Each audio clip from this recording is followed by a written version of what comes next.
Hello? Hello there, everyone. This is Gary Maximus Zero. I've been. This is probably like. Maybe. I put in the title like question mark. And that's because I'm not sure if this may be the last one, but what I'm gonna do for this is. I've decided to make make this video just, mixing up all the other channel updates and talking about myself stuff together into this, big video. And this is not just the channel update, but also explaining on why I made my channel in the first place. Like, and I'll also tell you about the future of my channel and what I want to do for it. But yeah, I'll start off. I'll start off with another introduction. Hello, my name is Drayden Dillon. I am 18. I'm an adult, and right now I'm here to tell you about my channel and also about myself. I decided to make this video, and that is for a reason, and that is that I want to tell you on why I made this channel and also what my plans are, who I am. I probably should have put in the little when I posted like the whole like who I am thing. I probably should have put who I truly am. That was a little mistake on my end. But here's the video. So yeah, as far as you know as me, my name's Drayden Dillon. I told you about my first name when I first made my channel. In one of my updates, I told you about my last name. Another thing too is that I live in Canada, Alberta, that is. I live in the center of Alberta. I've already explained on what town I lived in one of my posts. I live in just the center of Alberta. Right now, and not right now, but yeah.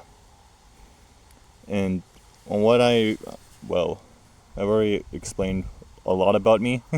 Like, I'm a gamer. I like. And also another thing too is freaking mosquitoes everywhere. As I'm recording this video right now, I'm outside right now. So if you hear me if you hear like slapping sounds or something or some slamming sounds, I'm just outside and I'm just being I'm just getting bitten by mosquitoes. Well, trying to get bit by mosquitoes. I'm just swatting them away. But yeah. And yeah. Yeah.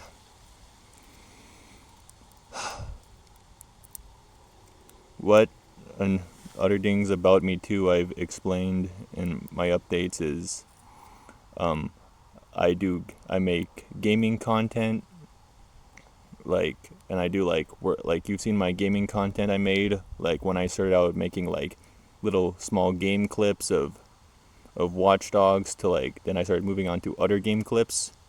Those game clips were from years ago. Well, not years not years ago, but they were like 2 or 3 years back, or even last year. I made them. I had back because way back then I made little clips that I had that I always tend to look back at, and then I thought of when I first made this, when I first came to YouTube and made my little channel and videos. I thought of making those videos because I didn't have any footage of anything else other than those, so I just made little game clips of old videos and I just edited them out. And then I also did stuff there too. I also said in my updates, I also in my bio, if you go to my my description of my channel, I did say that I would just do like random things. That's because I had no idea what I was doing. And I'll get to that when I talk about why I created my channel. But I'm just still talking about, like where I started my channel and stuff like that. I joined my channel was created like a few months ago this year, like in March. I think May, oh no, or May, I didn't know, March. I I made this channel. And I made other videos too. Like I did like little I made videos of me working out, hitting that wooden dummy I had in my room, and stuff like that. And also, yeah, the channel update stuff, where I told you more and more about me. Sorry, I'm pausing a lot, and that's because I'm just real nervous right now. my introversy is flaring up right now. Give me some time. I'll figure out my words. Okay, okay.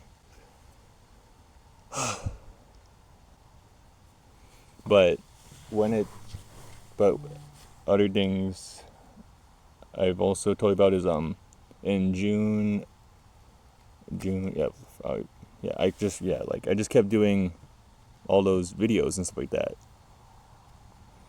and and honestly, like, you saw like other things too, such as I also told you that Inferno 44, or that's what his username used to be, his channel name, or just known as Inferno nowadays. What he changed it to, like last month, he changed his name, his channel name to that. Is my brother, Inferno. Inferno, that's the channel name. He's my brother. And you've seen like the little gameplay clips we made. We made like, you saw them like like in my origami like stuff, and and also in like other game clips I had, such as like that Far Cry 5, where you only saw like small bits of him. You saw like the subtitles, like the blue like subtitles of him. And then in Far Cry 6 you heard his voice. And then and then in origami, or like the origami like little series I made, we were playing together. The whole thing about that was we couldn't one time when we made it, we figured to make it just an exclusive on my channel. That's because of the fact that we had like technical problems with our console. Turns out it was on my side, but we were trying to like put on settings that enabled our mic to like be like heard on like the broadcast setting for like recording videos. And yeah, because of that, we were trying to figure out like, because when I recorded, like I heard my voice and then my brother's voice on there. I heard I heard our voices on my recording stuff, but Marcus couldn't hear my voice on his recording stuff. And then we thought, okay, we'll just make an exclusive on my channel, the origami playthrough. And then once we did that, we once I did all the editing stuff. You saw like the editing, like all there, like on how the first editing was. I was still like brand new to editing. And to tell you, I'm not really like my second video on this channel, that Watch Dogs game clips, was actually my first time editing. I say I did alright, but yeah, I didn't do great, I would say. I mean, I did do good. I did like subtitles and stuff like that. That's the only thing I really did. I just did subtitles, camera zoom ins, splitting it. As I was still new to editing, I had no idea how to edit videos and stuff like that. So I just decided to make it like to try and do as best as I can with like the editing when I started out. And the more videos I made on my channel, like the more game clip videos and like gameplay videos I made, you could see like I started to improve on my editing, like such as where like when I first started like making videos, you saw the editing was it was just subtitles at first, and then I started adding more in there and more. I think when I no when I made the Far Cry series is when you saw my editing at like start to like grow. You saw the growth of my editing skills as yeah, because when I made those Far Cry videos, you saw and some things I didn't edit. That was because I was just lazy, or I was like busy. Because, like I said, I also mentioned that in my channel updates that or in my bio that I was in school still. I was like in my last year of school. I was in second semester of high school, like grade 12, final year, that stuff. And I was making just YouTube videos and stuff like that. So I was pretty busy with life. Not to mention that another reason why I was also busy was I also had lots and lots to do around my home. I have 4 siblings. I have my brother, which I already told you about, Inferno. Not gonna say his real name, even though you probably know his real name. You probably know his real name by like, I don't know, by his channel if he's ever, explained his real name. Or by my channel where I accidentally blurted it out in the first origami video. Where like stuff. I'm not gonna say it now. You just gotta look at those videos to find it. But yeah, other and when I was making the Far Cry videos, you could actually you could see my editing was improving more. Like back then the subtitles you saw, like if you notice the subtitles that I add to my videos they're like highlighted. You could see like the ends of it are like like outlined with like a lot darker, like a dark line they're outlined with, versus back then like there was no outline. That's because when I was making the Far Cry like I know it was Far Cry New Dawn, I was making like the Far Cry New Dawn like Let's Play little series. You could also see stuff like trying like new things out I was doing with that, such as I forgot what parts they were. I did it. It's been a while since I checked those videos I made, but you could see I added in the highlighting effect, like the little highlights, and I also started doing other things too with that, with experimenting in it, like and part, I don't know what part it is, so I'm just gonna state the name of the video. But it was Far Cry New Dawn, finding Joseph Seed. Oh no, getting accepted by New Eden and finding Joseph Seed. I think that was the video. Because you in like one part of it I drew no, I didn't drew. I edited out the little like subtitles I made, and I made it a rainbow when I said something in there like, these drugs are crazy, bro. After like the little like part in like like New Dawn where like I don't know, like that guide like gives you like some drugs that make you fall asleep or something. And then I like edited out the subtitles into like a rainbowy color to just show like those little things too.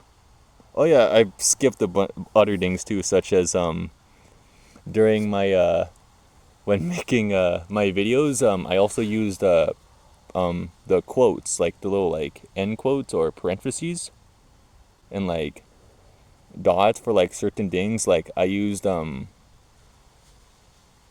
parentheses or end quotes, I don't know, the little it's those things that I forgot what it were, but they it's those little bits of like those subtitle parts where like I add in that little like that, I don't know, that ginormous C, like that elongated ginormous C that I put. I use those as like dot bubbles, like on what I think, or like on what I'm trying to like tell you, or like and also stuff like in those videos I also added in those warning signs too, like like explaining what the video had. And here's a funny thing about that. If you saw some of my videos that had those, which are like I think the origami stuff, like the origami like things, but also mostly like the entirety of like the Far Cry little like series I made. You could see you could see in like one of them I added in something funny, and here's the funny thing for that. But I'll tell you what it was. It was the whole warning. This video contains strong language, and then I added it. Video game logic blood. I had I forgot that there's a term for that. Strong themes, I think it's called. Yeah, like strong like themes or something like that. or or like violent like themes and stuff like that.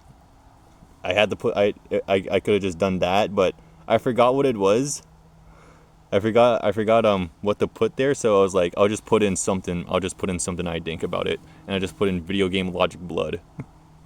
Cuz I mean, when you think about it, when you play games and like they have you have like some high caliber guns or some brutal weapons, you just hit an enemy, but just blood splatter comes out of them, and like, you know, they're just like, they're all fine, no body damage or whatever, unless you're playing like some real like some games that have the low body damage. I think the only game I can really think of that has like, you know, like real good like, you know, like gore is like nowadays is like Dead Island, like Dead Island 2. The gore is awesome. But yeah, anyway, I got a little bit off topic, but yeah. Anyway, back to it. But another thing I also did, anyway, yeah, that's yeah, other things I did there too. But and back to like the whole like my editing stuff, like I was just getting new to editing, and I was like just trying to like do like I was just trying to try things that I've never like did with my editing before, such as you could see that I did like an intro, as I've also said, I edit there's an editing software on the PlayStation 5, which is where I, you know, play my games and like, you know, do my recording stuff like that for the game stuff. And it's called Share Factory Studio, so most of like the music, like the editing stuff comes from there. As I have a computer, but I haven't been using it much. I did state in that one post though that I did it. I can start making videos from here, but I never really did. Yeah. Shit. But yes. But yeah, and other videos that had like I was like doing experiments with was I think it was there was a video before that. Yeah, there was a video before that. Before that was where I met where I did like the little like mission of like doing like the Joseph Seed quest, I think. Oh, no, it was after that video. I was doing a crow just flew past me. Well, not flew past me, it flew over me. Alright, but when I was making that video, I started experimenting with something new. The video was long, and I was doing the final outpost, and what I ended up... Oh yeah, no, it was before that, but... It was before that Finding Joseph Seed video, but it was where I was doing that final outpost. I put in that it was called doing the final outpost. And what I mean by final outpost, I really meant like, you know, because I already did like all the outposts in that playthrough that I was doing for my little series, and I just, you know, decided to like, you know, do like a little like, well, a video on it as well also. And that was like when I was also starting out, like, you know, meeting those, like, the new Edeners in that game. So when I was doing that, I didn't put any, I put, like, some subtitles in there, I think. But I did put a disclaimer on there, and that is that there was not going to be, like, you know, much editing in there. But I was trying something new, though, and I was adding sound effects. So I went because I was trying out sound effects, and... I was using the sound effects and replacing it with the melee attacks like you do in the game, and it came out well. It came out really well.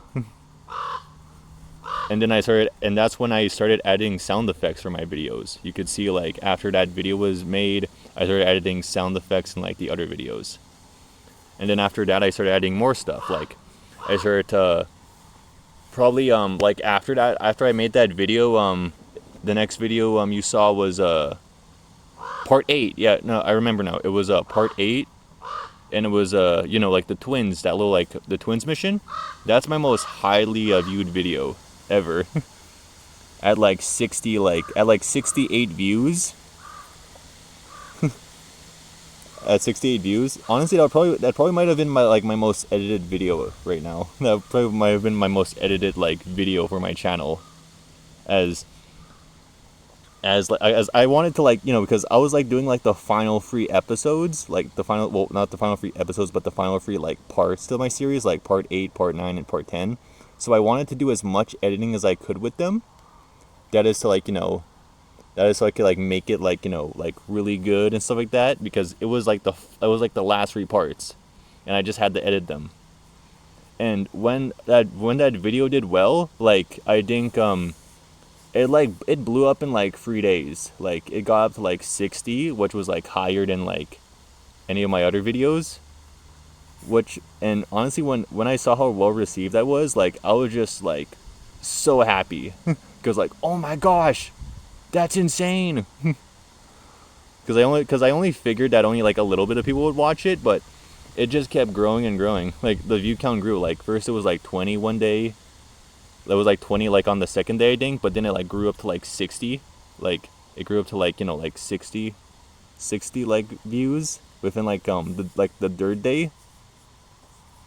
And then like it grew up to like, you know, like the 68 views, like, you know, like just 8 more views like in like the next few days. And it caught me off guard because I was like, oh my gosh. Because like because I'm not big of a YouTuber, because then again, like I said, I just started out YouTube this year.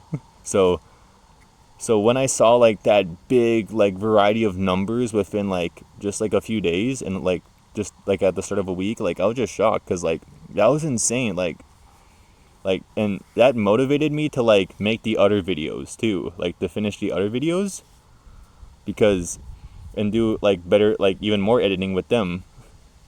And so I did. And I really love doing it. Like that really motivated me to like to just keep editing it out more and more. And I really love that. And then when I finally beat the series, boom, I was done. But yeah. But if you also know, like I also started working, so I had to, you know, stop making YouTube videos and stuff like that at one point. I think that was like, you know, during the Far Cry series stuff like that, where I explained I was like, you know, doing like summer work and stuff like that. I was doing summer work, so I couldn't focus on the channel more. But yeah. But yeah, I still kept improving on my editing and stuff like that. But then yeah, I then started, you know, having a decrease in my edit, like, you know, a decreasing like in my videos and stuff like that. And I'll explain that. But yeah. But I want to explain the last bits of that is of, you know, my about me, and that is now that that's done, I'm also going to explain, you know, about me now. Talking about myself now. And that is that, as you know, like, well, yeah, you know my name, you know where, you know, my nationality, where I'm from, Central Alberta, stuff like that. I've also told you on what other things you want me to, such as the details on my race, like also my height too. I explained that I was 6'9", but let me tell you something. Turns out I'm not 6'9", and I'll tell you. Sorry about this, but it turns out I was never 6'9". Apparently I'm 6'6". And the reason why I said I was 6'9" was because I never properly measured myself. I stopped measuring my height back like 2 years ago. Like back in 2023 is when I stopped, you know, like measuring my height, because I at that point I didn't even care. I was grown way too tall, so I was like, frick it, doesn't matter. And then like the only time I like got my height checked was like last year, and it was only once, and it was like in December, I think. No, not December. No, it was in January, because I was my mom and dad took me to Wetaskiwin that is so I could start doing my learners that they wanted me to do. So I went there, and they measured my height, and I don't know why they measured my height, because I was like, this is like a driving course. Why are they measuring my height? But they did, and they said I was like 6'9", and that's the only clarity I had about my height. And they said, you're insanely tall, my dude. But yeah, that's the only time I really got my height. Like I already got like, a check on my height at that point. So I just assumed I was like 6'9" at that point. And then later on, like last month, since I'm an adult, I had to get a new doctor, for because I needed a new doctor, because when you get older, you're like, I think it happens to everyone, but you you like when you're born, you get a doctor and stuff like that, to do regular checkups on you about your your health and on how you're doing and stuff like that. And when I turned into an adult, I was assigned a new doctor. So they did a check on me and stuff like that, and they found out that that I'm not actually 6'9", as other people started to just do checks on my height. It turns out I'm 6'6", which surprised me, but I was actually pretty happy though, because I was like, oh, okay, that's some good news, because I don't want to be too tall. I know some people always think that being tall is good, and yeah, but there's also other things about being tall that kind of sucks. And that is that clothes you need special clothes. You need clothes that fit you and your size. So, and you also need other things too, think of your sleeping on what you need to sleep on, the mattress you need to sleep on. You need an extra large and a mattress in order to sleep on it comfy. Otherwise your legs are just going to be sticking out the ends. And other stuff too, shoe size too. Your shoe size. My shoe size is I'm a size 13. No, I'm not a size 13, but I'm a size 12 and a half, I think, on what I am, because when I wear size 13s, my shoes just by maybe a few meters, a few around a few centimeters can touch the end. So I'm not quite at 13, my shoe size isn't at 13 feet. I'd say it's more at 12, 12 and a half is my shoe size. That's for my feet. But yeah, other things there too is I'm actually for a tall person, I'm actually pretty skinny. Which honestly is actually probably not that surprising to all of you. But yeah. So when I did that, I did other, well, yeah, like I said, that happened. But other things that happened, I also told you about, was in June, Pride Month, I told you about my sexuality, and that is I'm I'm bisexual. Okay, just okay. Wait. I'm bisexual or pansexual. I don't know. Either or. I don't know. I don't know. Bisexual and pansexual seem like the same thing to me, so it's kind of confusing. I get it mixed up all the time. There's mosquitoes all over the place. But yeah. Honestly, when it comes to have you ever seen online where people are interviewed by people, and they always say that whole hi, my name is so on and so on, and this is my sexuality, and I was like, why do you state your sexuality when you're being interviewed? Just your name's good enough. Why do people state their sexuality in a conversation? Yeah, you're being interviewed, but do you really need to tell everyone, tell the world, the interviewer and the world, that your sexuality for next, hi, my name is this, just your name, just whenever you start a conversation, do you really start your conversation with your sexuality as well? I don't think that's necessary. Just say your name, your gender, and that's it. That's all. Whenever I see interviews of people who just state their sexuality, I'm just so confused. That seems really unnecessary. Why would you state your sexuality after? just just your name and, well, yeah, just your name and gender just matter. That's all that really matters in a conversation. Hell, you can even just exclude the gender and just keep the name. That's all that really matters. You don't need to just go all in there like, hi, my name is this and that. My age is this. I was born here. I was born there. I came in from here and came in from there. Like, you don't need to like go all that detailed. Just your name matters. Anyway, getting off topic again. But yeah, other things too is other things too is that I have explained that in my videos too, like I do have some disorders. I mean, everyone has a disorder, I'd say, a fear, a disorder. No one's born perfect, that stuff. And the disorders I have are like I have combined ADHD and and I have autism. There's something about it, but to tell you it, I never when I was born, I was always, I was taught like a lot of things when I was born, but when it came to like, like stuff like disorders, I never really thought I had a disorder as a kid. Like like like ADHD and stuff like that. I also had no idea what disorders were back then when I was growing up. Like, because back then I always thought I was just like a normal kid. Like, normal kid, nothing special, nothing too great, just a normal, like, really tall, nice kid. Because that's what I was back then.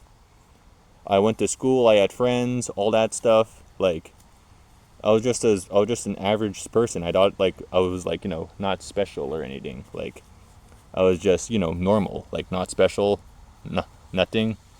Years later, when I look back at the past and, like, think about it more, actually, maybe I am special, but special in a normal way. Because how I see it is that even if you're born with a disorder, you're special, but you're not special to be like, like better than anyone or like be like lesser than anyone, but you're special to be normal with the other special people. Even with people who aren't born with like, disorders themselves. You're still normal, I'd say. Even if you like born with a disorder, like, then again, we're all born for a reason, and we're also born for like genetics and stuff like that. So even if you like have a disorder and like, it's bad, frowned upon, you're still you. So it doesn't really matter if you're born with a disorder or not. It just helps to accept other people for their disorders because they're born that way. Like, you don't need to exclude them out and stuff like that, or you don't need to like, exclude yourself from them because you think like, you're not better than them or anything. And that ain't true because like, well, then again, like, some people are better than others, but still, like, you don't need to like, like exclude yourself or be excluded because you're born a different way. We're all born different ways. Hell, if you think about it there too, like the whole thing on religion, in Christianity and stuff like that, like, when I was born, I was baptized. I was born as a Catholic, but yeah, I was born as a Catholic, so when I was always told about stuff like like LGBTQ people, I was always I never really knew about, I never really even thought people like that existed in our world because I had no idea about them. And even if I heard about them, all I was told back then by mostly everyone was that they were like sinners, like people who like, do bad things because like, that's like frowned upon in Christianity. Well, that was when I was like taught Christianity back then. But yeah, and after that, like, and when I grew up and like learned more about it, I realized that, oh wow, well, these people are normal. They're normal people like us. They just have different likes and interests than others. That's normal. Other things too is that I've also that I've never mentioned other things, but I'll mention those though. Those though. But yeah, I think that's all I have to say, honestly, about talking about the channel and stuff like that. So I think now I can start getting to telling you who I truly am, which is like, like telling you like everything you know about me. Everything I want to tell about you, that is, because I don't want to tell all of it. I'm still, well, not comfortable with that stuff. I'm still not comfortable with telling, everyone, like, about, like, me fully. But please respect it, because, like I said, I'm not necessarily the talking type nowadays. And I'll also tell you about the channel. But right now, I'm going to tell you about on who I truly am first, and then I'm going to talk about my channel last, and how I created the channel, and also what are my plans for my channel last. But I'm going to talk about myself. And that is the other things about me. And that is to tell you, and remember how I said I used to be a nice kid back then? I went to a school. I originally was in Edmonton. When I was a kid, funny thing about me, but when I was born, the first thing I saw when I was born was mountains as a kid, and just saw, my life flash before my eyes, where I saw like many different things. Like I feel like when you're an infant and when you're like born into the world, do you ever, like, when you were first born into the world, did you like ever see like little like glimpses of your life? Like first you were a toddler, then you were like a child, then you were like a kid in school, then you were like an infant again? Because that's how I saw my life when I was born. And I also learned more about myself too. But the funny thing about it is, when it comes to video games, my first video game I've ever played in my life was Call of Duty. I was born in 2007, January 6th, and stuff like that. And other things about it is, when I was, yeah, like I said, when I was I was 3 or 2 years old at the time. No, not 2 years old, 3 or 4. But I remember, I was walking around my grandparents' house, and my Muslim was playing. If you don't know what I mean by Muslim, I did say I was indigenous. I'm Cree, but I also did say I was also Irish as well too. Like Irish. I'm half. I don't know. I'm like a percentage of Irish, but I'm mostly a percentage of Native Canadian. I'm Cree. And to tell you that is this, and that is I'm actually not I don't when I was born I actually spoke Cree. I never spoke English before. But when I came into this world, like, my parents spoke English like constantly. So as I grew up and the more and more I heard them speak English, my body started to rewire itself. And by that I mean, like, eventually, like, my parents, like, of constant speaking English, it caused me to, like, it rewired my brain from speaking, indigenous to speaking English. So yeah. So when I turned into a kid, I started speaking English, but I never knew but I never spoke, like, Cree again. And that was because of it. So I'm stuck speaking like English when originally I speak Cree. I'm not, Cree, like, Cree is my original language, but because, my parents and my other family members spoke English around me, it caused, like, my brain to be rewired into speaking English and hearing English people speak. And also no longer understanding how Native people speak. And other things about that is, when and also another thing too is that when I say Gukum or Muslim, and for, like, us Native Canadians and also Americans too, calling someone your Muslim is calling them your granddad, like your grandparents. Like, you call your grandparents, and, like, we call our grandparents, I think, like, I guess in Cree, like, we call them our Gukum and our Muslim as our grandparents, and we call them our Muslim as granddad, and our Gukum as our grandmother. So yeah. So if you hear me say Gukum or Muslim, I'm just saying grandparent, but, like, Muslim for my granddad and Gukum for my grandmother. Like my parents' parents. So yeah. But yeah, like I said, when I was just like I was walking around the house and my Muslim was playing on his console. He had a console like an Xbox 360, and when he got off of it, he paused his game. So he went to like the washroom or something, and I just went to his inside that room and played on the game. So my first ever game was Call of Duty. I played Call of Duty Black Ops 1. That was my first ever game. And also the first ever console I played on, like gaming console, was an Xbox 360. and and I was really good at it. And that's how I got into gaming, which later on formed into some habits I have nowadays, such as the fact I'm lazy. I'm really lazy. But I've managed to break away from those habits a bit as I grew up and stuff like that. But yeah. Other things too is that I did is as a kid I was actually like really athletic for a kid. Well, most kids are athletic, I say. But when I grew up, I was an energetic kid. I liked running. I like on how what I like doing was I like running, I like jumping, I like moving around a lot. Heck, I remember that there were loads of times where I was when I would when I was like, you know, like living in like living in the house and stuff like that, like I'd always go outside more. I'd go outside and like, you know, I'd go outside, like play around.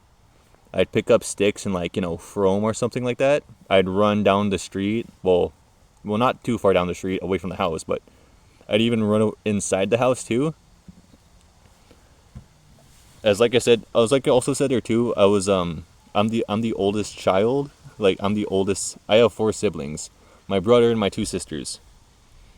I'm the oldest. But yeah.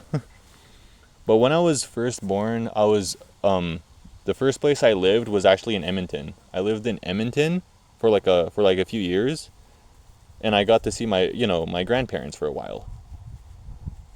And other things that happened was then my brother was born, Marcus. Oop, I just name dropped him again. But yeah, that's my brother, Marcus. Not gonna say the rest of his name for privacy reasons, and he can tell you that himself. That is if you go on his video and ask him. If he's willing to ask it, that is. But yeah. Other things about that is when I would be gaming and stuff like that, like, you know, when I had Marcus around, we do just regular sibling things, like, you know, we'd play around, fight, regular, like, you know, brotherly sibling things. Like just regular brother sibling things. Like we just fool around and stuff like that. Like, and back then as a kid, like, I was, you know, I'd say like all kids are always born brats, I'd say, but they're shaped into, you know, nice kids when they're, you know, by their parents, depending on the choices they make, to us, that is. Because whenever, I behaved badly, I was always disciplined, understandably. You need discipline in your life. So, when I was disciplined, I became like a really like loud and rowdy kid, but then I started to smarten up. I was taught how to do chores when I was like really young, because like I said, I was the oldest, so I was like the firstborn of, you know, I was like born, I was, you know, I'm the older brother of all my siblings nowadays, but I was born first, so I was taught chores as a kid.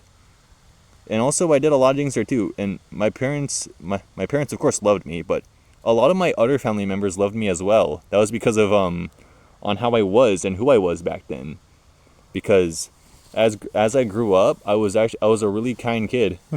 When I went to school, I made lots of friends. Like whenever I'd see someone, I'd always be like, "Hey, do you want to be friends? Do you want to be friends?" And stuff like that. And it was just great.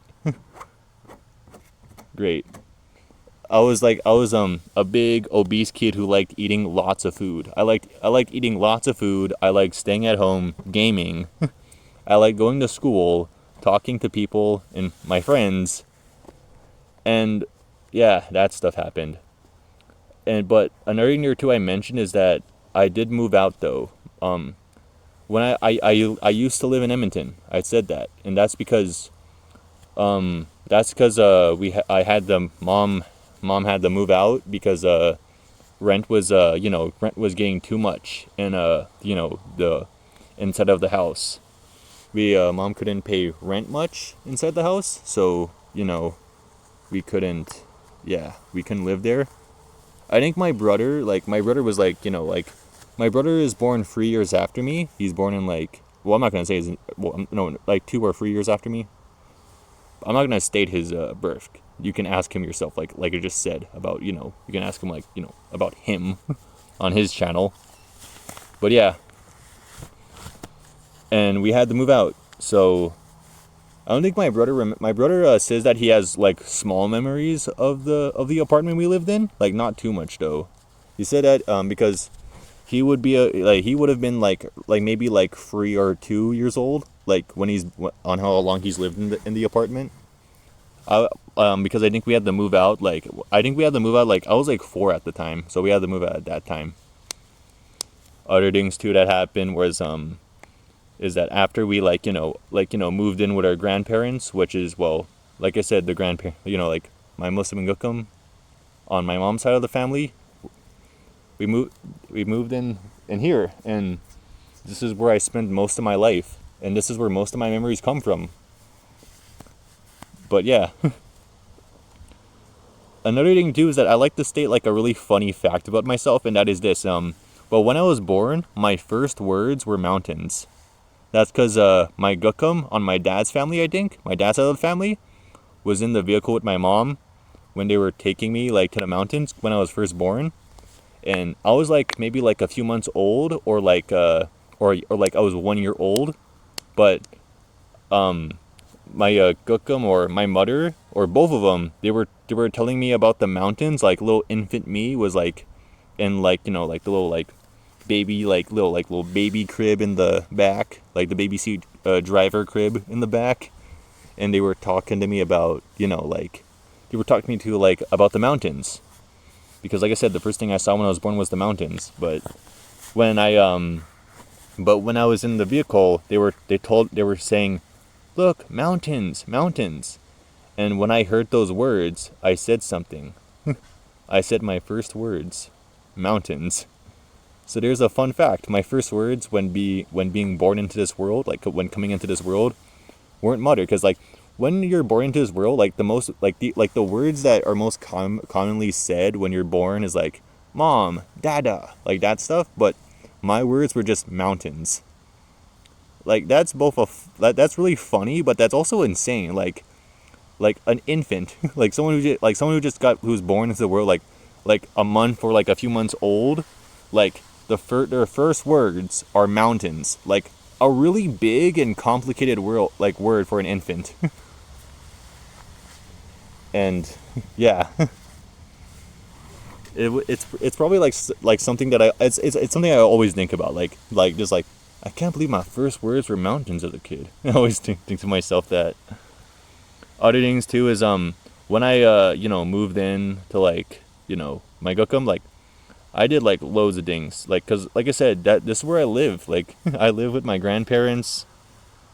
So my mom also lives here too. My mom lives with our grandparents because like I said, we moved out of the apartment. So yeah, so my mom, my brother, and my grandparents, we're all here, just chilling. And another thing too is when I was playing on my Muslim's Xbox 360, eventually like he came back and noticed me playing on his Xbox after a while, and then he told me about it. He told me he said, "What are you doing?" And I said, I'm playing. And then he just let me play on the Xbox 360, and that's how I got into gaming. Which is pretty funny because my first game is like a first person shooter. My first game is Call of Duty. Out of all the games, Call of Duty. Black Ops 1. That game's fun. That game is really fun. And when I was playing Call of Duty, eventually, I also got to try out my Muslim's other games. My Muslim played lots of like first-person shooter games. Well, he didn't play lots of them, I'd say, but he did have a few. He had like 2 games or 3 games. he had Black Ops 1. He had like Black Ops 1 Call of Duty, and he had Modern Warfare 1, as well as also he had other like Call of Duty games. But he also had like sports games too. The only sports games I think he had were he had a hockey game, and he had like a hockey game and like a golfing game. As my Muslim back then, he was a hockey player, but when he got older, he grew into a golf player as he got older. So yeah, that's because since he got older, like he can like play active sports like that. So he moved to he moved to golf. But yeah, another thing or two is that like I said, my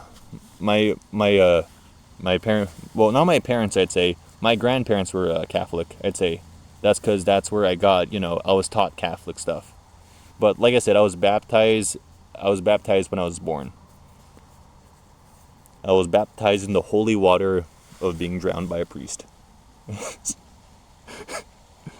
Right, anyway. But as that happened, yeah, I was taught like a lot of things. Like I was taught about Christianity and stuff like that. And my grandparents loved me a lot because, like I said, as I grew up into this nice kid who who liked doing a lot of things. I remember I would always go into my Gukam and Muslim's room where they like slept, and like I'd play around in their room. Like I remember it was like a hole in their floor, and I just kept like looking around there. It led to the basement.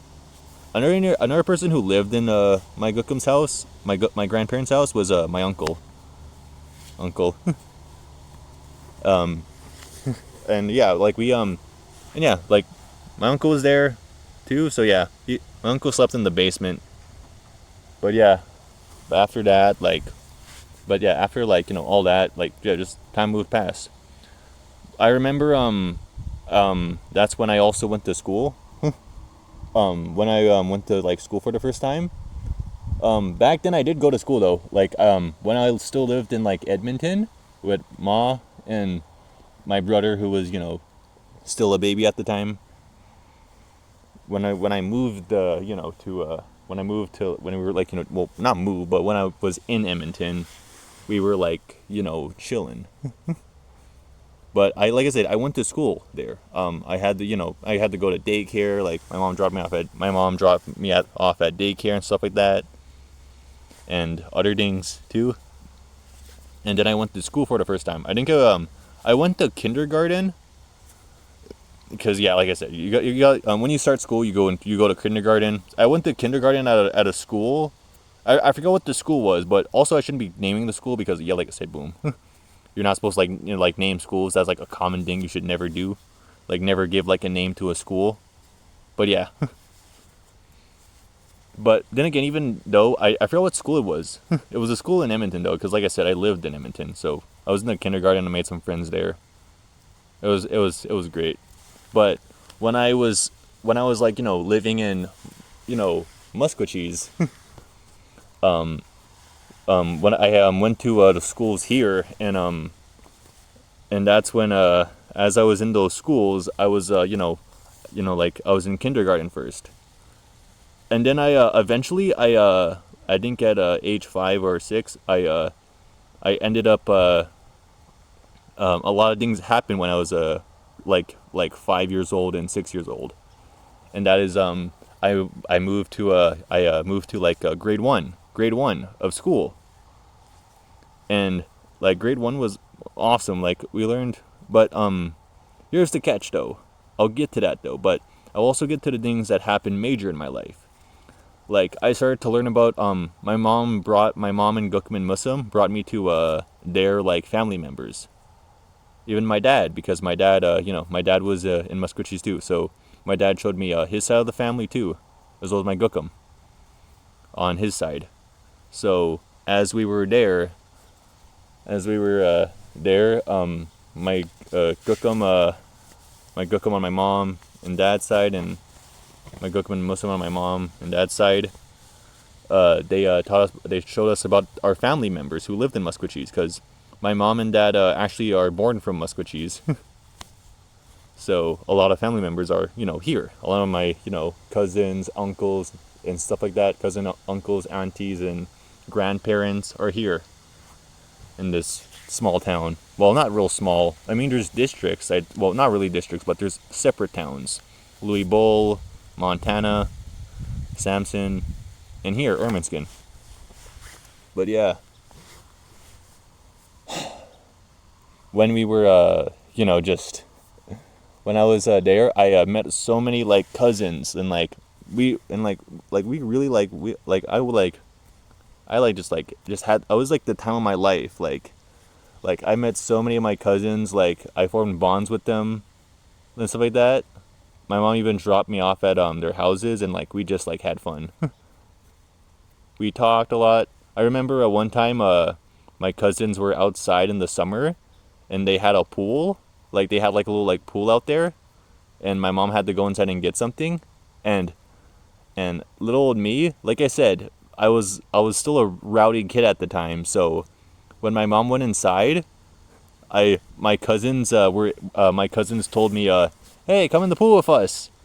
And then without skipping a beat, I took off my hoodie and my shirt, my socks and shoes, and all I was wearing was pants. I was in my underwear, but I had pants. I was wearing like denim like shorts, like denim like short pants, like like denim shorts and stuff like that. Like like they were like jeans, but they were like like made into like shorts. And like I just ran into the pool and jumped inside with them. Of course, my mom got real angry. My mom was like, "Why are you in there?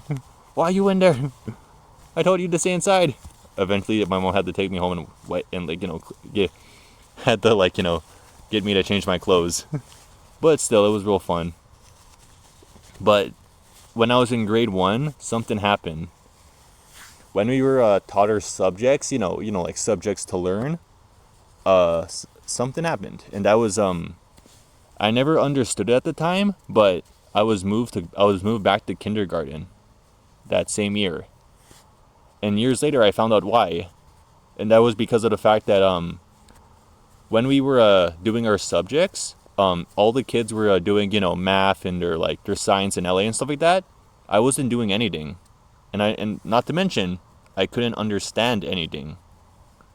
That's because at that time I didn't know how to do math. So as a kid, I was born an idiot. I know, and I mean that in a hating way. I was born an idiot.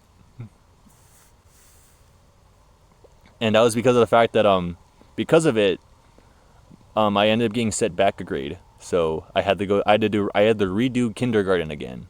But one day my mom left me at daycare again, and eventually I started to learn from daycare. That's because at that point I started to get smarter in daycare. That's because as I was in daycare, I started to I didn't read any books, but I did learn something. In my daycare, I had there was like a really big like it had like all the numbers like one, like it was like basically like 1 to, like it was like 1 to 100 like numbers, like. And from that day on, like every time I went to daycare, like I would learn like small literature, like how to say different words, like hi and stuff like that, how to do questions. And the one thing that did end up happening was when I looked at that little number chart, like from 1 to 100, I started counting the words 1, 2, 3, 4, 5, like so on and so forth. And eventually it got to the point where I could count to 100. And then I did something. I'm gonna count to 100 as fast as I can. So the rest of the time I spent in daycare, I started trying my best to count to 100 as fast as I can. And then I did. I remember I was so happy that I told my friends, that I told everyone in the daycare, like the people who were near me in the daycare, that I count to 100 really quick. I can count to 100 really fast, guys. And then I did.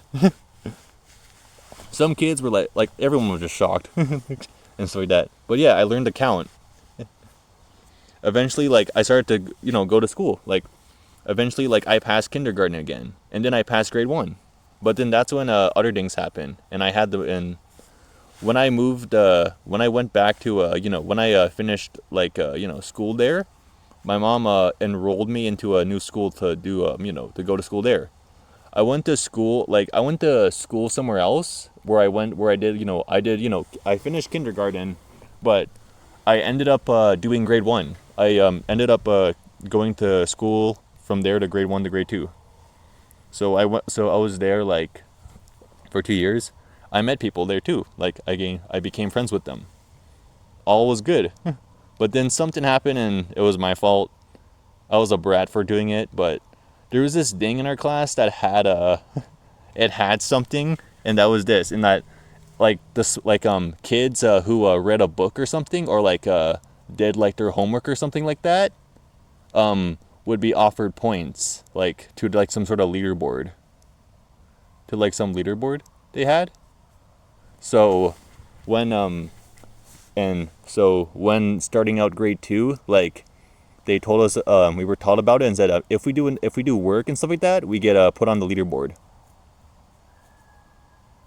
And so what I ended up doing was this. I was like, I think it was like halfway. I was in, like, it was the first semester of grade 2, and what ended up happening was I was top of the leaderboard, and what you get is this, is once like, I think, like, at the weekend part, like at the end of a week, like a party is thrown or something like that, where you, like, I don't know, you get, like, a prize or something for, like, like, being at the top of the leaderboard, and, like, you get, like, prizes and stuff like that, like, I don't know, like I don't know, like snacks or, like, food and stuff like that. And at one point I messed up at some point, like, I don't know, like, I messed up, like, I don't know, like handing in my homework or something like that, or, like, or, like, or, like, messed up, like, like, got, like, a lower grade or something like that. And I ended up losing the leaderboard, and I cried because, like, oh no, I messed up. And then I blurted out in that moment, I want to move schools. And then, like I said, I was a kid, so I had a lot of, ego and pride in me. So when I said I wanted to leave schools, I wanted to take it back, but I didn't want to look like an idiot. So I got my mom to, make me move schools. And yeah, I ended up moving schools because of it. I became a brat and moved schools. Not my finest moment in life. And I moved schools to a Wetaskiwin school. And that's where I spent the rest of my days. I spent 5 years in that school. From grade 2 all the way to grade 6. And that's where other things happen. Such as, lots of things happened in that school. But when I first came to that school, like, I had, like I said, I, like, wanted to be friends with everyone there. But also, like I said, I was also a bit of a brat, too, at that point. But yeah, I was still, like, the nice, tall kid. Not to mention that that's also where I started to get taller in that school. I started to get really tall. But I remember the one thing in grade 2 that happened to me major was when I got bullied. I got bullied by this one kid. I'm not going to say his name, but I do know him. But I got bullied by that kid, and in second grade he took my hats. I always wore hats, and I didn't wear the hats inside the school, but I did wear hats in my school, but I only wore the hats when when school was, like, recess, and, like, when school was done. I was a hat guy when I was a kid. So he took my hats. He also had he had, like, a cousin who also took my hats too. But eventually, yeah, my mom and dad had to, talk to them to, like, get them to bring me back my hats, but he wouldn't leave me alone still. He still kept bullying me. But let me tell you, remember how I said I was an idiot? Like, born an idiot? I was born with, I'm sure you probably should notice right now, and that is, I said I had to be set back a grade, and that's because I really mean that my mom and dad, bless their hearts, say I'm not an idiot. Because, like, first of all, who would, like, agree with their child that they're an idiot? So my parents always told me I was never an idiot, and that and that I'm a really smart boy, but I don't see it that way. That's because, like I said, I was set back a grade. But that's because of the fact that I'm not smart. Because from grade 2 to like, from kindergarten to grade 2, like before I moved into that school, I was bad at math. I was bad at math, science, and LA. Like, I was real bad at those. But there was one thing I was good at, and the teachers took notice to it really quickly. Especially when they noticed like other things I did too. And that was the fact that in gym class, I would excel in it. Like, I also, not to mention that whenever I was when I was like in grade 2, when I was like, in that school, like in that Wetaskiwin school, the teachers noticed that like I was that whenever I do like any of the other courses, they noticed that I would put zero effort into like, math, science, and LA. That's because I had no idea what to do. I didn't know what to do in there. I was presented an answer, but I did not know how to solve it. But whenever I did gym, I always wanted to do gym. Like, I always wanted to do gym. And like, I always did well in gym. To me, like, gym was like heaven for me. Like, it was like where I could be free. It was where I could like, have the most fun. I get to play dodgeball. I get to play basketball horribly, but still make friends. I'm not good at basketball. You want to know something funny? I may be tall as hell, but I'm not great at basketball. And I really mean that. I really mean that I am not good at basketball. I remember like I was in a basketball, like I was doing basketball one time in school, and we had to like, shoot hoops in there. Like, dribbling a ball, I couldn't even dribble. I couldn't even, when I tossed the ball into the hoop, I'd always miss. Even at close quarters, like as close as possible. I couldn't even dunk. I was tall, but I had no hops. I had no knees. My knees never grew. That's a terrible joke. But yeah. Other things that happen, too, is, like I said. But yeah. As I grew up, though, I also started getting smarter, like I said. So I wasn't always dumb, but I was getting smarter as the day went on. As the years went on. Grade 3, like in grade 3 is when I knew everyone in class. Like, I knew everyone in class. But also another thing or two is that when I went to school, I was always the tallest in my class. Like, kindergarten, I was taller than all the kids. Daycare, I was taller than all the kids. Grade 1, 2, 3, taller than everyone. I was like the tallest kid in all those classes. And as I grew up, like, I learned like lots of things. Like, I learned that I hate math.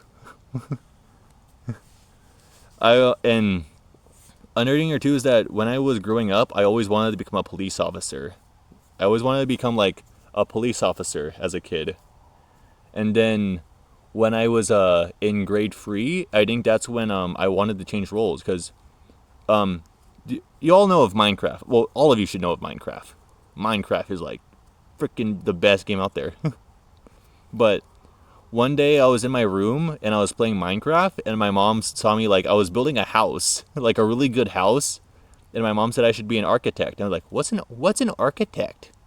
My mom told me what an architect was, and when I was in grade 3, I always thought, I want to be an architect. That's because when I was told what an architect was, which was a guy building houses, I just was like, I don't want to be a police officer. I want to be an architect. I want to build houses. I want to build houses for people. I want to build like real big buildings. I want to build like an amusement park and stuff like that. And that was my dream. Like, when I grew up, I told myself, when I grow up, I want to be an architect. I want to build houses. I want to build things. I want to build houses. I want to like build restaurants. I want to build like medical facilities. I want to help out people. I want to build houses so I can help out the homeless population. Because back then, like, when I knew of homeless people back then. Because like I said, I grew up in Musquatchie, so it's a ghetto. So yeah, I knew about homeless people and stuff like that. And I was also taught like about homeless people. And when I heard like my parents talk about homeless people, I always thought to myself this, and that is that when I become an architect, I want to build houses and homes for the homeless. That is so they have a place to live, a place where they can stay warm. And that was my dream. I didn't want to be a police officer. I wanted to be an architect who helped out the homeless population, so they could have a home. That was like the main goal of being an architect. I wanted to be. And I hated math. And the funny thing about that was I never knew at the time, but it turns out math is the one thing you need in order to become an architect. And when I was when I was in there, I just hated math. But I still love gym. And then as I grew up, like I said, I was still bullied by that fucking kid. I'll also tell you this, and when I mean I was a stupid kid, is that I was also like, I was never self-aware. Like, let's say that, like I'm gonna tell you this. When someone would tell me a word like, "Hey, you're an idiot," you know what I'd say? What does that mean? That's because I had no idea what those words truly meant. Like, I had no idea what calling someone an idiot would be, or like swearing at someone would be, like, and stuff like that. So like, I grew up not knowing certain words. I only grew up knowing on how to greet others and how to treat others, but I never grew up on how others would, say certain things about others. So whenever I'd come across someone telling me a word, I never understood it. And I was bullied hard for that. And by that I mean, like, I remember I was bullied by some people, and eventually, like, they told me, "Hey, say what and you're an idiot." And I just kept saying, "What?" And then like they just started laughing, and I was like, "What does that mean?" And I kept laughing and laughing more and more because I had no idea what that word meant. I had no idea what the word idiot meant. And stuff like that. But yeah, I'm gonna record this inside now. It's getting dark outside. I can hear wolves howling. I'll talk to you guys inside. Hey everyone, I'm back. This is me, Drayden, Dreamaximus. I'm inside my house right now. Yeah, it got real dark outside. I was talking for like an hour to you guys about my life. Well, about the channel first, and then next about me, and then now I'm talking about who I truly am. And, about, me entirely. Exactly. But yeah. Anyway, I'll get back to it. I was talking about, my life in like grade 3. But yeah, I'll talk about that. And when I was in school in grade 3, this is the year when I stopped wearing hats. And that's because one day on the bus, like the bus ride home from school, like my bully came up to me, and he took my hat, and he began tossing the hat to other people around the bus, and they just kept tossing it back to each other. And I wanted to get my hat, and eventually I cried because, well, it was my hat, like, and I was being bullied. The bus driver stopped the bus and, told them to give me back my hat. They did, but she also told me that to stop crying, and that, like, she's driving the bus, so she can't, she can't, like, always come back here and, like, tell me, like, she, like, tell me, like, she can't, like, always just stop the bus just to stop just to stop, like, kids, like, playing around and stuff like that. So yeah, and eventually, like, when I heard those words, like, I was like, okay then. So that day I stopped wearing hats. That's because like I said, when he bullied me, he always took my hat. So if that's the case, then I'm not going to wear hats from then on. And eventually it caused me to never wear hats ever again. So yeah, when he bullied me for taking my hats, like, when he bullied me for, like, because he took my hats, he took my hats away from me, and I just stopped wearing hats at that point. I stopped wearing hats because of it. It got in that bad because of it. That moment got so bad that I stopped wearing hats. other things there too. And what he did is that he'd not only take my hats, but he'd also verbally abuse me too. Like he'd verbally like bully me. He'd like make mama jokes about, you know, my mom. He'd make, you know, he'd even, and whenever I standed up to him and made mama jokes about him, he said his mom's an old lady, and his mom really is an old lady. So basically on what was happening was he could make mama jokes about my mom, but I couldn't because his mom was old, which sucked. And like I said, I was a nice kid, so I only like, you know, talked back when I was pushed at my limit. And yeah. And also he took advantage, like I said, he took advantage at the fact that I was stupid. So he'd always, you know, like say, hey, say what and you're an idiot and stuff like that. And eventually the bullying moved on, and it became stuff like theirs. But I'll tell you this, I was born an idiot, and that was because I didn't know what it was. I always wanted to hang around him, and that was because of the fact that I always thought, because he was the only person who came to me and talked to me. I always had, because when I was in that school, I always talked to everyone else. I was the first one to talk to everyone. I would always talk to everyone first, and whenever someone was like in like a bad mood, I'd always comfort them, and they appreciated it. So I was like a pretty, like, you know, chill go-to guy for being everyone's friend. So when it came to him, I always thought he wanted to be, you know, he was my friend because of that. Eventually, as I grew up, I began to learn more and more that that's not what friends really are. They're not, you know, assholes that do that. But I still wanted to hang around him because he was the only person who would hang around me. Because eventually, as you know, the other students in that school grew up, they began to, like, you know, hate me being nice to them. That's because of the fact that I was annoying, just wouldn't leave their side and stuff like that and talk. So some of them, you know, with that. But I didn't really care because I always thought that, okay, they just need some time away. They need some space, so I'll give them the space. And I gave too much space because they just left me alone. And as that was, you know, all happening, yeah, just kept moving on. Eventually, I started getting smarter and smarter as I, you know, did, you know, school.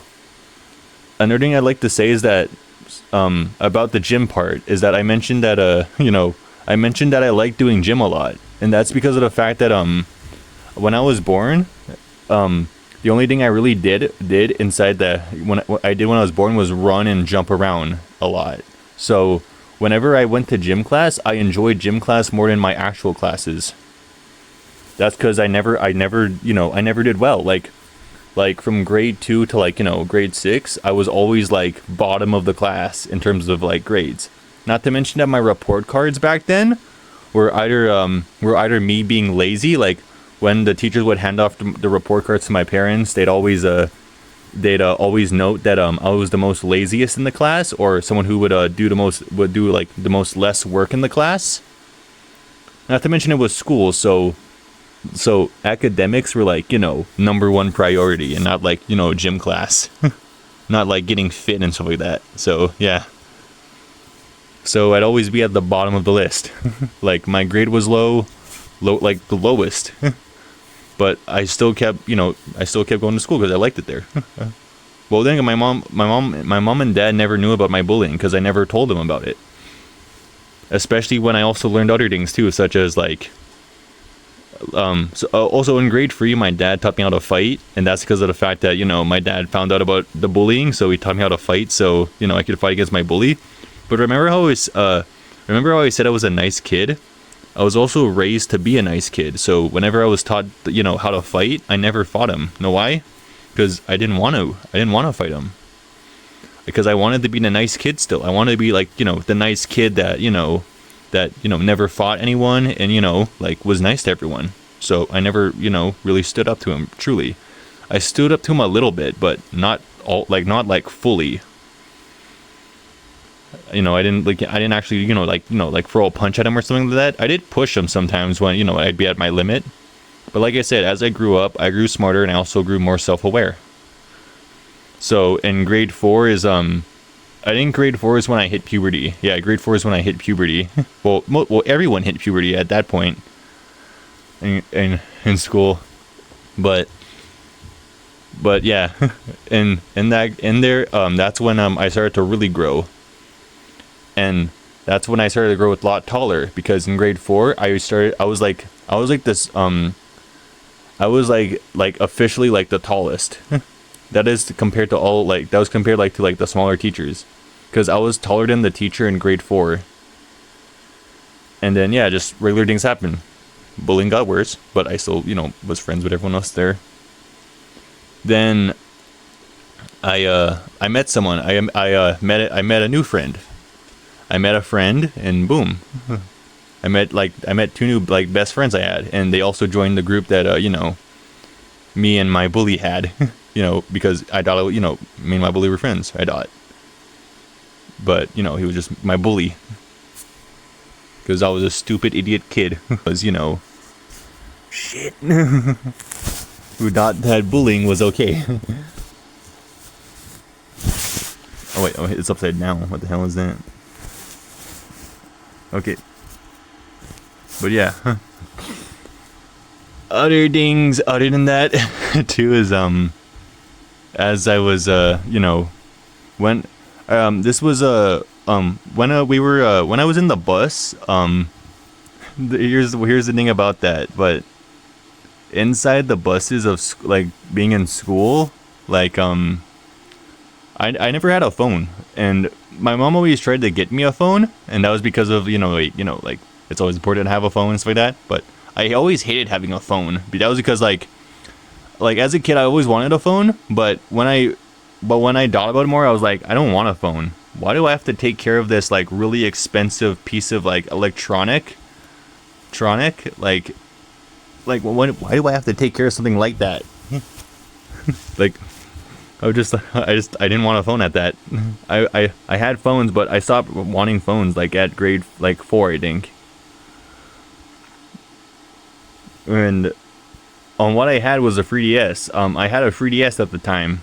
So and my new best friend had a 3DS too. And what we ended up doing was, this is like the golden age of my like the golden age for me, because like I had a best friend, and like we were like we had 3DSs and we were gaming, and this is where I also met other people too. I started to interact with other people other than him, because my new best friend was 2 grades above me, so I then started to interact with like people who were like in different classes. Like I started to talk to like the high school or like the junior high like students in our school, and also even like or even like the other like lower grades, because I was like in grade 4, so like I was just talking to like the other like like the kindergarteners, like to like the grade 2, like like the past grades too, like grade 2 to 3, and like talking to them about that there too. Even shared like topics with each other too, like man, this subject sucks. Yeah, it does really suck. Or something like that. Or we even went on the same buses with each other sometimes. And I also started talking to the students who went to different schools. Like there were two people who went to different schools, but we became friends with each other. All was really good and amazing as well. But as that was happening, yeah, like I said, I was real tall, and when grade 5 rolled around is when a lot more things happened. I'd say like the most things happened in my life when I was in grade 5, and that was because in grade 5 I was officially the tallest person in the class. Well, not in the class, but in the school. Well, I was actually the tallest person ever. Like, when I first went to school, like, I was taller than everyone. Like, I was taller than everyone. All the students taller than them. But in grade 5, I wasn't just the tallest anymore. I was the tallest in the entire school. All, like, the junior high, like, the grades, like, higher than us, too. Like, the grade 6s before like, their next year in junior high. And, like, the high school. Like, I was taller than everyone. Even the teacher. I was taller than all of the teachers in grade 5, which was like the most insane thing to me, because like I was like because when I was in grade 5, I think I was like 11 years old or like 12 years old. Like grade 5 was like, you know, when I was grade 5 was like when I was in like, you know, I was like 10 to like 11 years old. So, or no, 9 to 10 years old in grade 5. But when I was but yeah, like I was like I think I was that's when I was 6 foot tall. Like in grade 5 is I was 6 foot tall in grade 5. And like I was like well, I wasn't the tallest in the school because I was actually the same height as the teacher. The tallest teacher was a male teacher that taught our class. Like I was in the class that he was my teacher in my class, and like I was around his height. We had the same height. So I was like pretty much the tallest student in the entire school. But there was something else. Turns out my bully is actually my cousin. And eventually, know what happened? Something shocking happened. When we found out we were actually related, he stopped bullying me. And I was like, and that was understandable because we were cousins. And eventually, instead of him bullying me, he apologized. He apologized for bullying me, and then we became best friends. And then everything was going great. Everything went great. It all went freaking great because then now I had a friend. I had a new best friend who was, well, truly my best friend now. I could call him now. That's because at that point in ever, we can just, you know, like we you know, just played with our other friends too. Other things happened too, like we met another student in our class. Well, my once bully, now best friend, like because he was my cousin now, and we knew it now. We became like best friends with another kid who was he was like I think the third tallest or like the second tallest. He was like under me, like in terms of height, like a few inches like you know, smaller than me. But yeah, he was like the third or second tallest in our school. No, well, not in our school, but he was like the third and second tallest in our class, I'd say. And yeah, we became best friends. We all became like big best friends. And all was going great, and it was actually like amazing because then because he no longer bullied me, we just had fun together. Until something happened. One day, one day when it was my one day, like it was the second semester of grade 5, and that's when it happened. I remember I was talking to my mom about my birthday. And I told my mom that I wanted to invite someone, and well, I always invited him. And let me tell you this: my mom knew I was being bullied by this kid, but I never told her on how, you know, how much he was bullying me, how much he was bullying me for.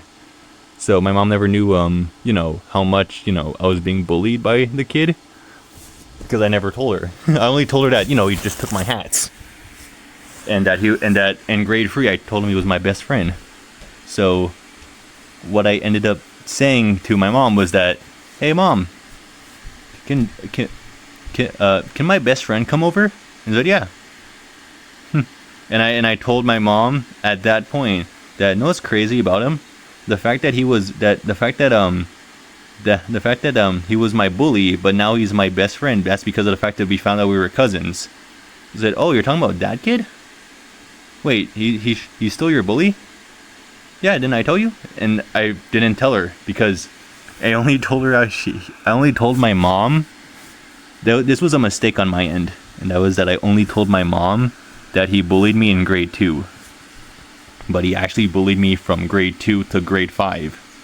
And at that point, when my mom finally confronted me about it, I told her everything on how he, you know, verbally, you know, bullied me. The times were like, he made me stop wearing hats. And after I said that, my mom told me, "We're not inviting him." "Well, what? Why? He's my best friend. He changed. And my mom didn't agree with it. That's because at that point, like, you know, she knew. I spilled the beans. I spilled everything. I spilled all the beans and told my mom everything. And that was it. I went up to my once bully, and told him I can't invite you to my birthday because my mom won't allow it. He said, why not? Why? Because I told him about, on how you bullied me and stuff like that, but on how you changed, and she didn't agree. And let me tell you this, I actually invited my bully to my birthday parties when I was a kid, because like I said, like I had no idea who was an asshole, because I was never taught about that. But yeah, and then when that happened, that's when it shifted. He still became my friend, but not my best friend. Although I did call him my best friend still, because I was an idiot. But yeah. He proceeded to do something, and that was he started bullying me again. My once bully began bullying me again because of the fact that he didn't get invited to my birthday. Not to mention he wouldn't be allowed to come to my birthday because of it. So he started bullying me again. But he didn't bully me, too hard until one day something happened. It was February, I think. It was like the snow was melting, stuff like that. Well, snow was still here, but January. It was like mid-January. Snow was still around, like the ground was like snowy and stuff like that. We were playing on a hill, and at one point he pushed me. He pushed me into the snow. We were play fighting. We were fighting with each other, but we were like like throwing snow and pushing each other into like the snow.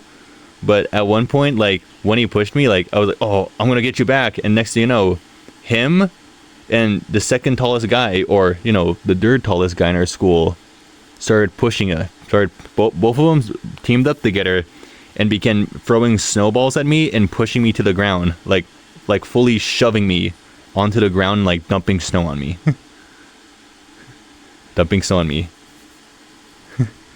And then eventually I cried because like they were like going all out on me, like they were just fully bullying me at that point, like like it was no longer just like like throwing snowballs at each other. They were literally like throwing all their snowballs at me and like just shoving me to the ground. It was no longer picking up. It was no longer like lightly like pushing each other. Like we were pushing each other, but we weren't like pushing each other like like shoving, like trying to shove each other to the ground. We were like pushing each other into like snow, basically, like because there was like large clumps of snow, so we were like trying to push each other to like into the snow. Or we would even grab like bits of the snow off the ground and like throw it in each other. But we'd only like aim for the body, but they were like fully throwing snow at me. Like I got snow in the face and I cried. Eventually they apologized, but at that point in time I began to mature, and that was because at that point in time I then began to realize that, are these really my friends? And then at that point I started to see it. Him verbally abusing me, like still making the mama jokes about my mom. And I started to realize that's not nice. And that's when I began to mature more and more.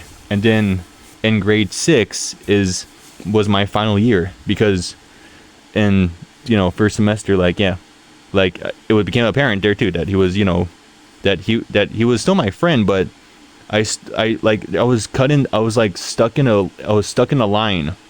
I was stuck in believing he was my friend, to my other side saying he's not my friend. And I was stuck in that position because, like, is he my friend? Nah, he's just fooling around me. But is he my friend? I always thought. Even though technically he was trying to be my friend, but he was actually just being an asshole, a bully. So, yeah. Eventually, when I told my mom about it, my mom eventually eventually my mom said that when I finished, like, I told my mom about it in second semester, and my mom said that she was gonna move me out of schools. She said when I graduated school, she was gonna move me to a new school. And I was like, okay, but I didn't want to move schools because I had all my friends here. all my friends were like, in that school. They were all in that Wetaskiwin school, and I didn't want to leave because they were all there, except those two assholes that just bullied me. And so I moved. I moved to a Ponoka school, where I spent the rest of my time there. And yeah, I moved in grade 7. At that time, I was like 13 or 12 at the time. And yeah, that's when a lot of things happened. A lot of things really started happening at that time. Since since I moved out of that school, that also meant that my friends, like I could only see my friends like at their houses, like go and visit them. So yeah, it was good, but yeah, like I said, another thing or two is that when I was at that school, like I don't know what it was, but I think I know what it was though, but I think because of the fact that I was bullied, I had trust issues, because at that point my body was like, because I was maturing and getting smarter at that time, my body was like having trust issues of people, like it developed trust issues. So at that point there in time, like I want to be friends with others, but there was like this growing pain in me that was saying, don't trust people. And but I wanted to have friends, so I just had friends with them. I always talked to I did the same thing, talked to everyone and stuff like that there too. All was going great until one thing happened in our world. Have any of you heard of COVID? The COVID-19 virus that happened? I think I was in like 7th or 8th grade, like at that school. Like I just spent like 2 years or like 3 years in that school. And that's when it happened. Second semester of grade 8 or 9. Yeah, grade 8 or 9 is when it happened. Like second semester of grade 8, I think, or grade 9 is when it happened. Like people, like everyone was talking about it. Hey, did you hear of COVID-19 hitting? Did you hear of that virus that COVID-19? And then eventually it happened. Eventually, schools were shut down second semester. And like all the schools were shut down. That was because of COVID-19. And people had to, go to school by, that stuff. People had to, go to school by computer. Like, they had the, like go like online school, like that, like online, like, go to school online, that is.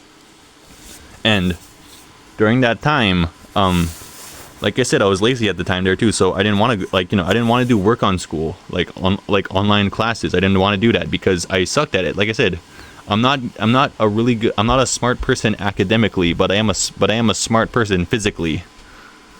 So when that happened, another thing or two that also happened was I started to mature at that time, and I'll tell you what it was. Like a month after like COVID hit and we were all like staying at home, I was enjoying like my time at home until I realized that I couldn't go to visit my friends anymore. So we opted to talk to each other on our games, because I had all my best friends on my console, like all of them, like all my best friends in the real world, as well as also some of my gaming friends. I had a lot of them on my on my game. Like we were friends with each other also on our games too. We shared our stuff like that.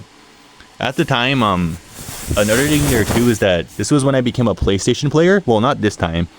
When I was in grade 5 of that Wetaskiwin school I went to, I was playing on the Xbox for a long time, but my Gookum on my dad's side got me and my brother a PlayStation, a PS4, and me and my brother, my brother didn't put anything into it, but I got a lot of points cards and put a lot of games into that thing. Bought a lot of games for it, all that stuff. And eventually, like in grade 6, like my final year before I moved schools to the Ponoka school, is when I ended up is when my Gookum ended up getting me it. My Gookum said that you can have the PS4 and share it with your brother. Eventually, like after like a month or two, me and my brother decided that one of us can keep the PlayStation, and my brother didn't know what to choose. So I was like, hey, how about this? How about I give you my Xbox One, and I can have the PlayStation. You can have all my games on my Xbox One, and I'll you can have all like, you know, like I had like loads of games on my Xbox One because me and my brother shared the Xbox One we had. So I just thought, and also not to mention that my brother played on the Xbox One more than the PlayStation 4. That is when we spent our time at Gookum's house. So I just thought, so when I thought about it, I was like, you can have the Xbox One because you play on it more than me, and I'll have the PlayStation 4 because I played on it more than you, and we both agreed to it. So as that was happening, I started playing on the PlayStation again during when COVID was going on and stuff like that. And me and my friends were just, hanging out with each other. We were playing games that we loved with each other. Like we played like, like, I don't know, like Call of Duty, like Watch Dogs, like GTA. Well, not GTA. I think I only played GTA when I was like maybe like 15. Actually, no, I played GTA like that was when COVID hit. Cause I was like, cause I would have been, I played. COVID hit and like no I remember when I was in grade 9 is when I played GTA for the first time. But yeah, and when I was when that happened is a few months later, that's when me and my friends started talking to each other less. And that was because, and let me tell you this, and by that I mean they were talking to me less. And that was because as COVID was hitting, I noticed that whenever I was like playing my game, one time and like and I saw like, nobody was like, everyone was online, and I was like, hey, do you want to play this game together? And they didn't respond to me. And they said, hey, no thanks, I'm too busy. And then I just kept responding with other friends, and they said they're either too busy or they don't want to play. And I was like, okay. Eventually at one point they stopped. Eventually at one point I started I was asking them again, and they just said that they didn't want to play again. So I just kept asking and asking as the days went on, and they just said, they wanted to play, and some of them didn't want to play. Eventually I had one friend who wanted to play with me, that is in terms of the games, and then eventually it stopped. And that's when something formed in me. I started wondering to myself, why does no one want to play games with me anymore? And then next thing you know, I told myself this and said, you know what, I'm gonna do this. I'm gonna stop playing games with anyone else, and I'm gonna and because like back then, this is when I was like fully like starting to mature and started to realize something about my situation I was in. And I told myself, are these really my friends? Even though I knew like, they were like taking breaks or something like that, but I didn't told myself this. Why does no one ever talk to me whenever I'm silent, but whenever everyone's silent, I talk to them? Remember how I said remember how I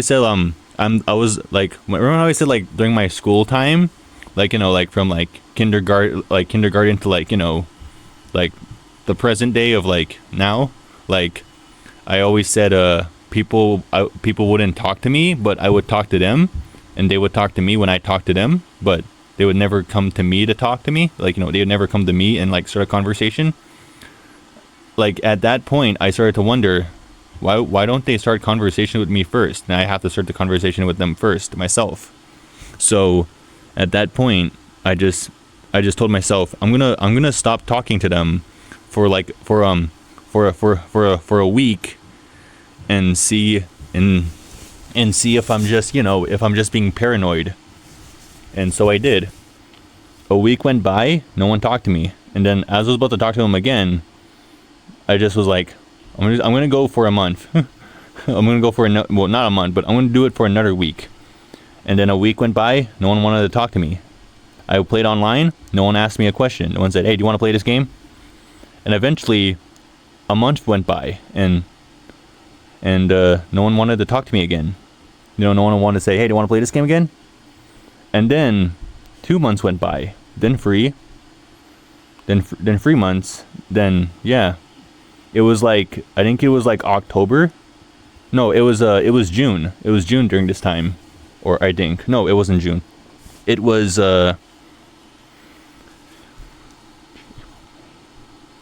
May. It was May.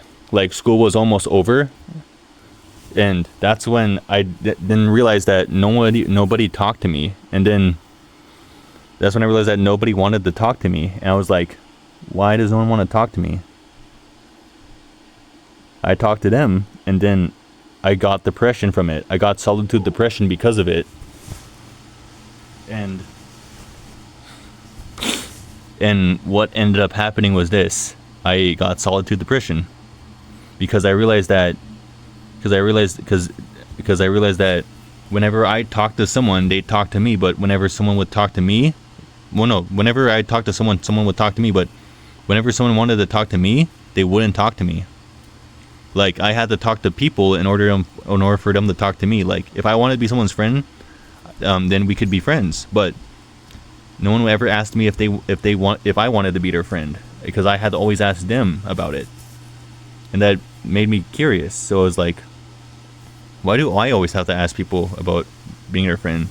And then when I stopped talking, I didn't realize that nobody truly ever, liked me as a friend. And when I thought about that, I was like it hurt my heart, because I always thought that I was best friends with everyone, but it turns out that I wanted to be everyone's friend, but nobody wanted to be my friend. They just, didn't want to. They liked talking to me, but they, didn't see me as they saw me as a friend, but not as a best friend like I did. And then I got depression because I was because of it, and that's when something happened. I stayed in my room most of the time. I was depressed. I closed all the curtains in my room, slept in my bed more often, and I felt sad. I felt like it didn't matter. And I hated myself. And I couldn't talk to and I didn't feel like talking to my parents about it. And then eventually it happened. Eventually when, school was over and stuff like that, the start of school happened again. I think in grade 10, grade 9, like halfway through grade 9 is when we had to go back to school, I think.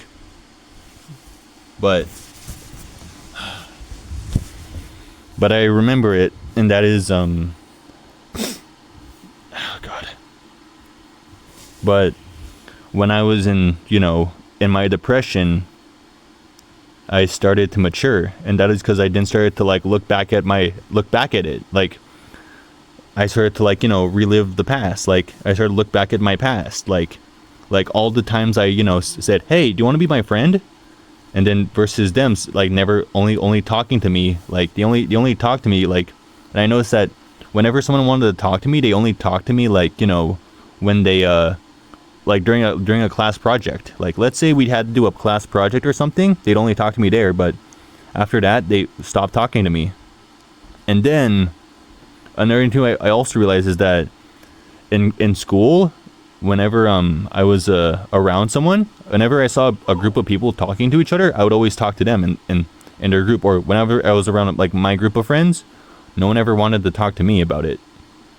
No one ever wanted to talk to me about something. They never asked me about something, never asked me about anything. And also in that school, the same thing. I talked to people in that school, and yeah, I became friends with them. But whenever I wanted them to talk to me, they wouldn't talk to me at all. And then that's when I realized that, yeah, at that point I started to realize that I wanted to be everyone's friend, but nobody wanted to be my friend. They just put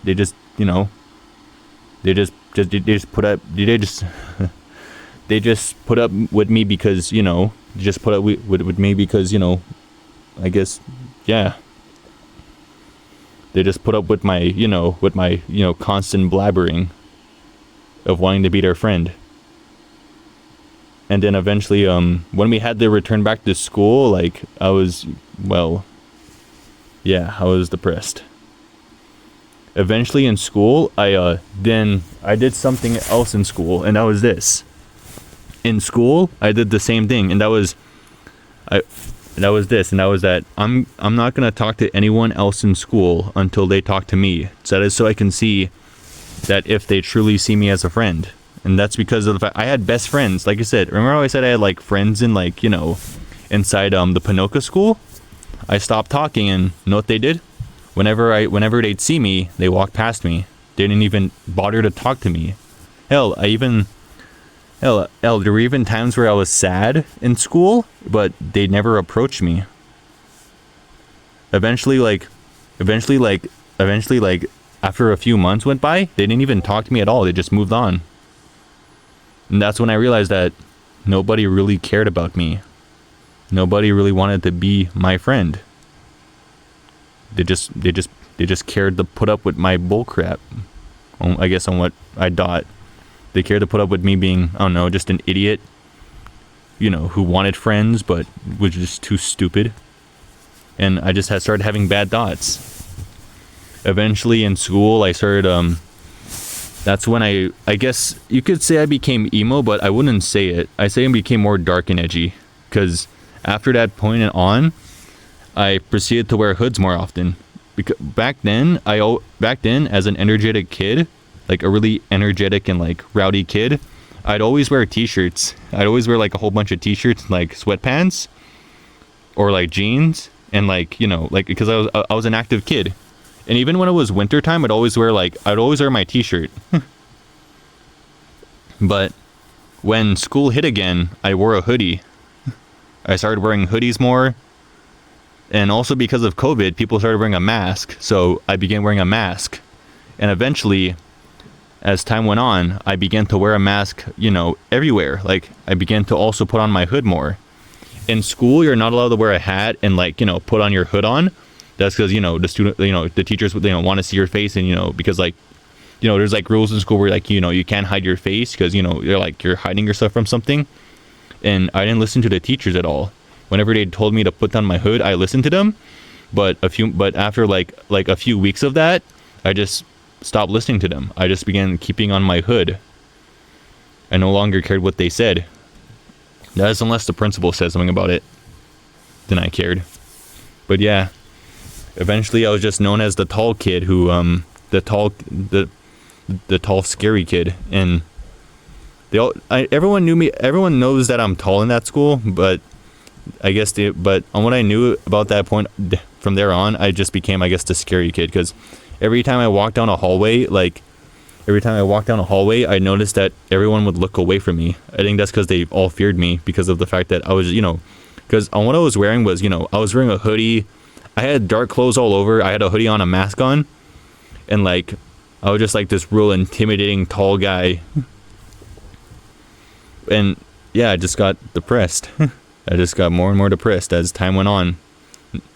I wanted to talk to people, but at that point, I went from becoming an extrovert an outgoing extrovert who wanted to become everyone's friend, to a lonely, hurt introvert who wanted to become friends with everyone, but didn't know if they wanted to become friends with me.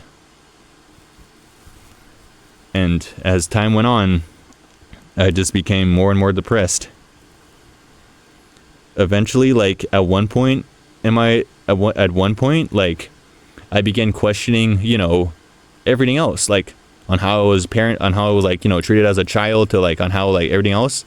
And I started to realize all of it, like I started to realize other things there too, such as like family problems, stuff like that. And yeah, I found out a lot more about me. Not to mention that at that point, I also found out more on about me too, as well too, like things that I was taught, and like on how, bad they were, or on how good they were. But then also, yeah. And now that I think about it, the thing about it is this. And that is that solitude depression I got, because that's what I got. I got depression. I got depressed, but there's types of depression. The type of depression I got was solitude depression. Solitude depression is caused by being alone. And you have, when you're alone, you get depressed because you have no one to talk to. Like, no one to like talk to you about your, you don't want to talk about your own personal problems. No one to like talk to have fun, like, be friends with. So, and you have yourself. So as I was alone, I got depressed because of it. And as I grew, and when I got more and more depressed, the more and more I started to question myself and the people around me. And then that's when I learned that, that's when I learned like what I really wanted. And I became mature. Funny.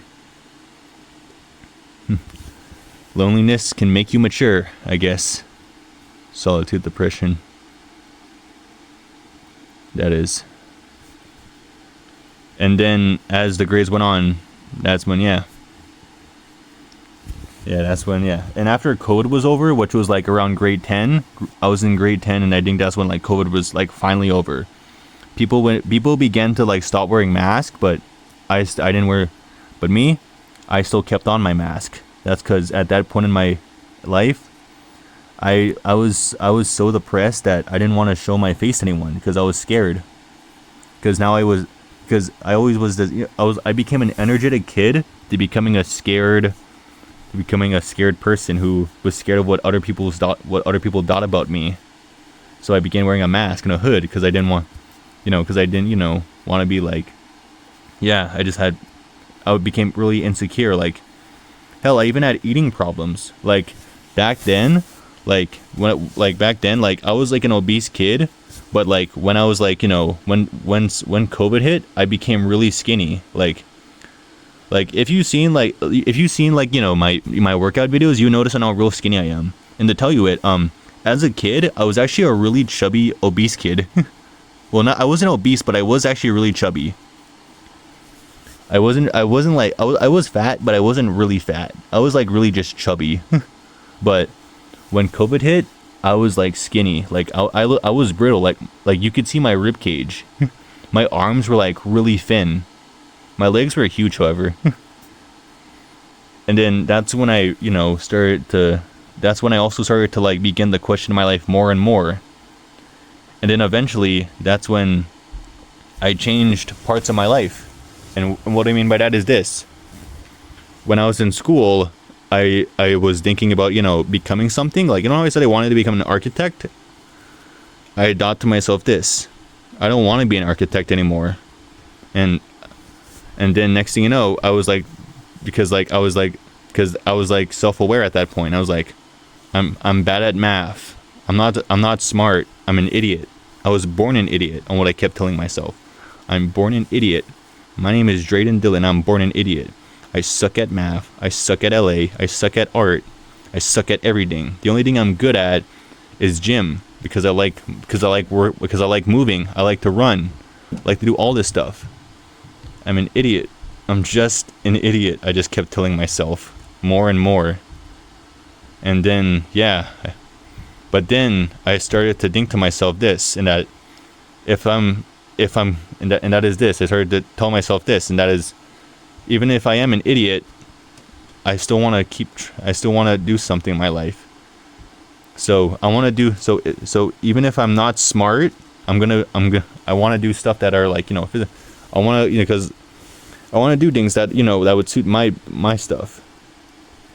So what I thought was this, and that is that since I'm not good at like, stuff, like smart stuff, I'm not like, academically smart, I told myself this. I want to do something that helps others, but still like, suits my, that suits my sort of IQ level and my sort of like, like my sort of like work stuff. So I thought of, I want to become a janitor because, I'm stupid. I told myself. That is so, because I'm stupid, like, and then I said, I want to become a gas jockey. I no longer wanted to, become an architect at that point because I told myself I was just stupid. Yeah, just had really bad thoughts about myself at that point. And yeah, it was a lot.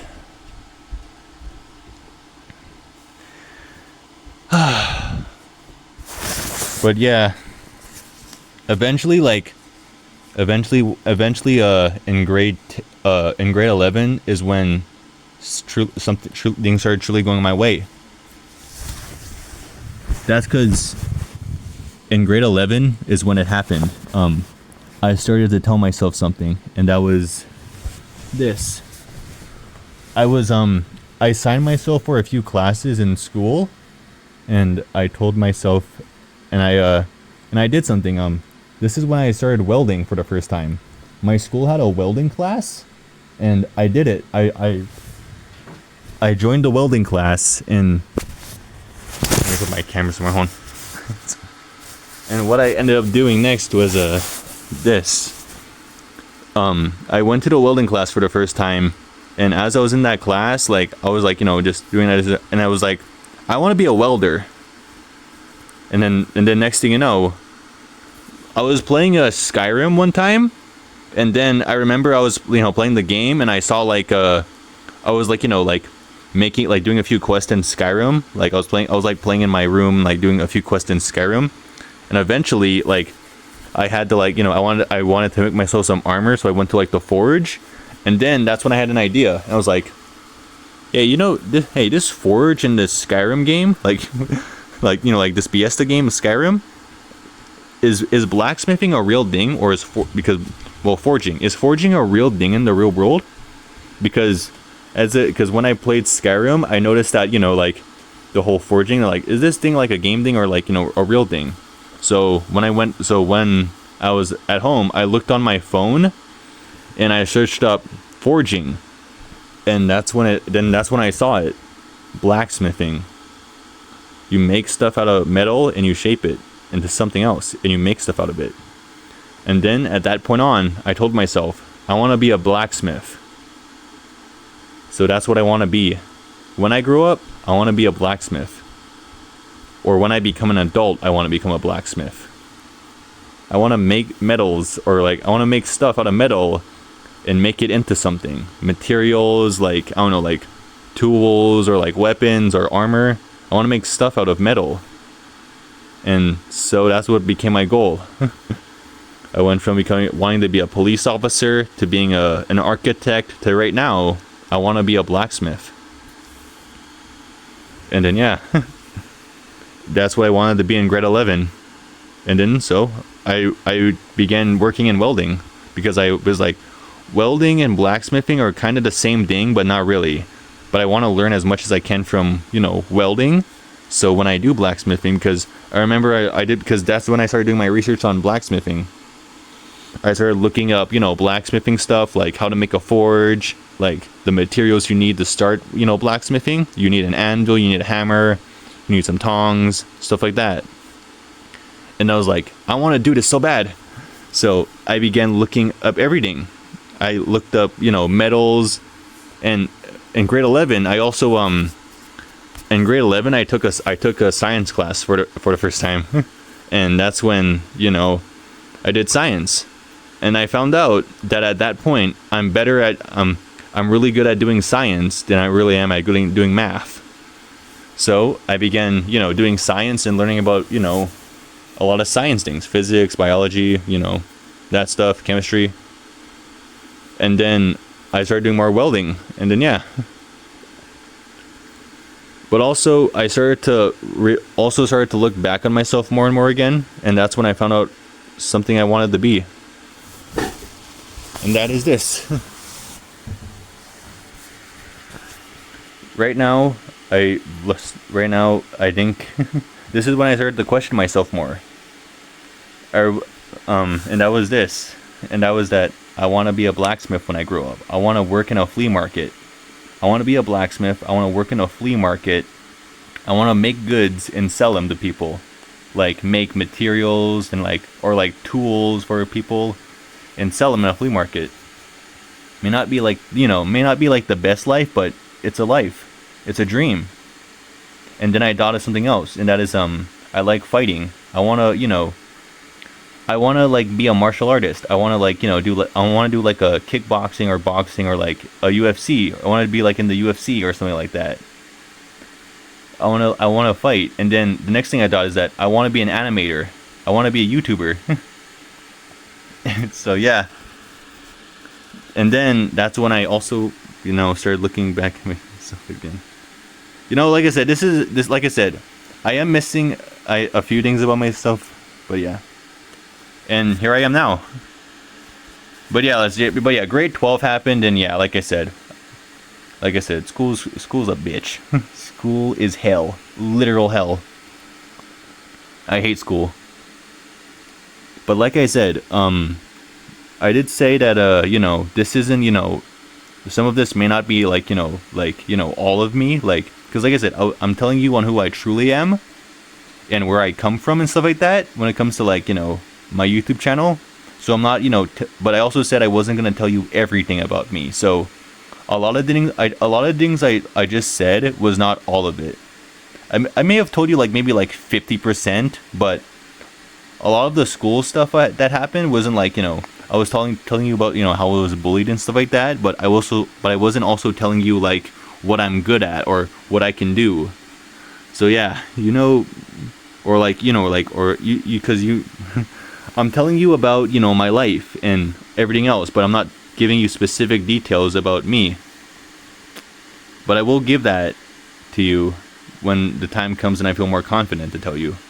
But yeah, that's my story on who I am.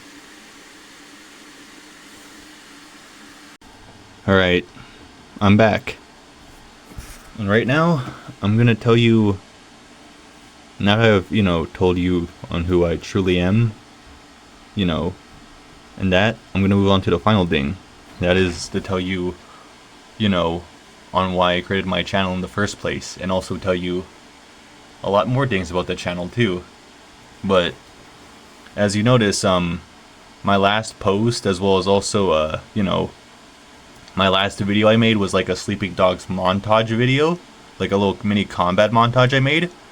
But I also made a post after that where I said I'd make this video right now. I'd make it, to explain everything. And right now I'm gonna explain the last part of it. And that is I haven't been on YouTube lately because I've just been busy with life, but I will tell you this, I have been pretty lazy. Those whole promises I kept making, oh, I'm just working on my editing. I have not been working on my editing. I'm just stuck in a loop.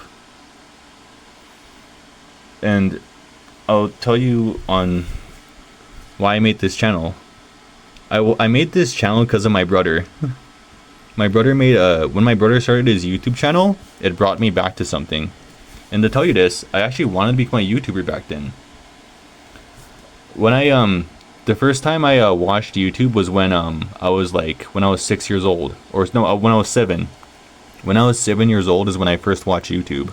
I kept playing games on my Muslim's Xbox, and I remembered I always kept passing by an app I saw, Netflix and YouTube, and I had no idea what those apps were, but they weren't gaming related, so I was screw it, I'm just gonna keep playing my games. And then when I was 7 years old, I just oh, screw it, I'm gonna look on it. I'm gonna look on YouTube, and then I'm gonna check out this YouTube I saw.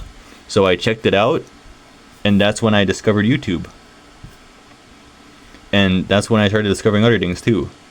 And now I'll also tell you this: the first person I watched on YouTube was a Canadian YouTuber by the name of Vanoss Gaming.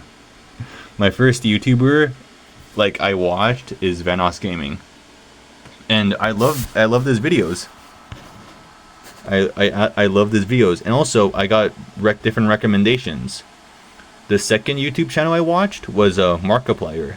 After that, Jacksepticeye. Then a whole bunch of other people there was these other guys PewDiePie. PewDiePie, Dan TDM, Stampy,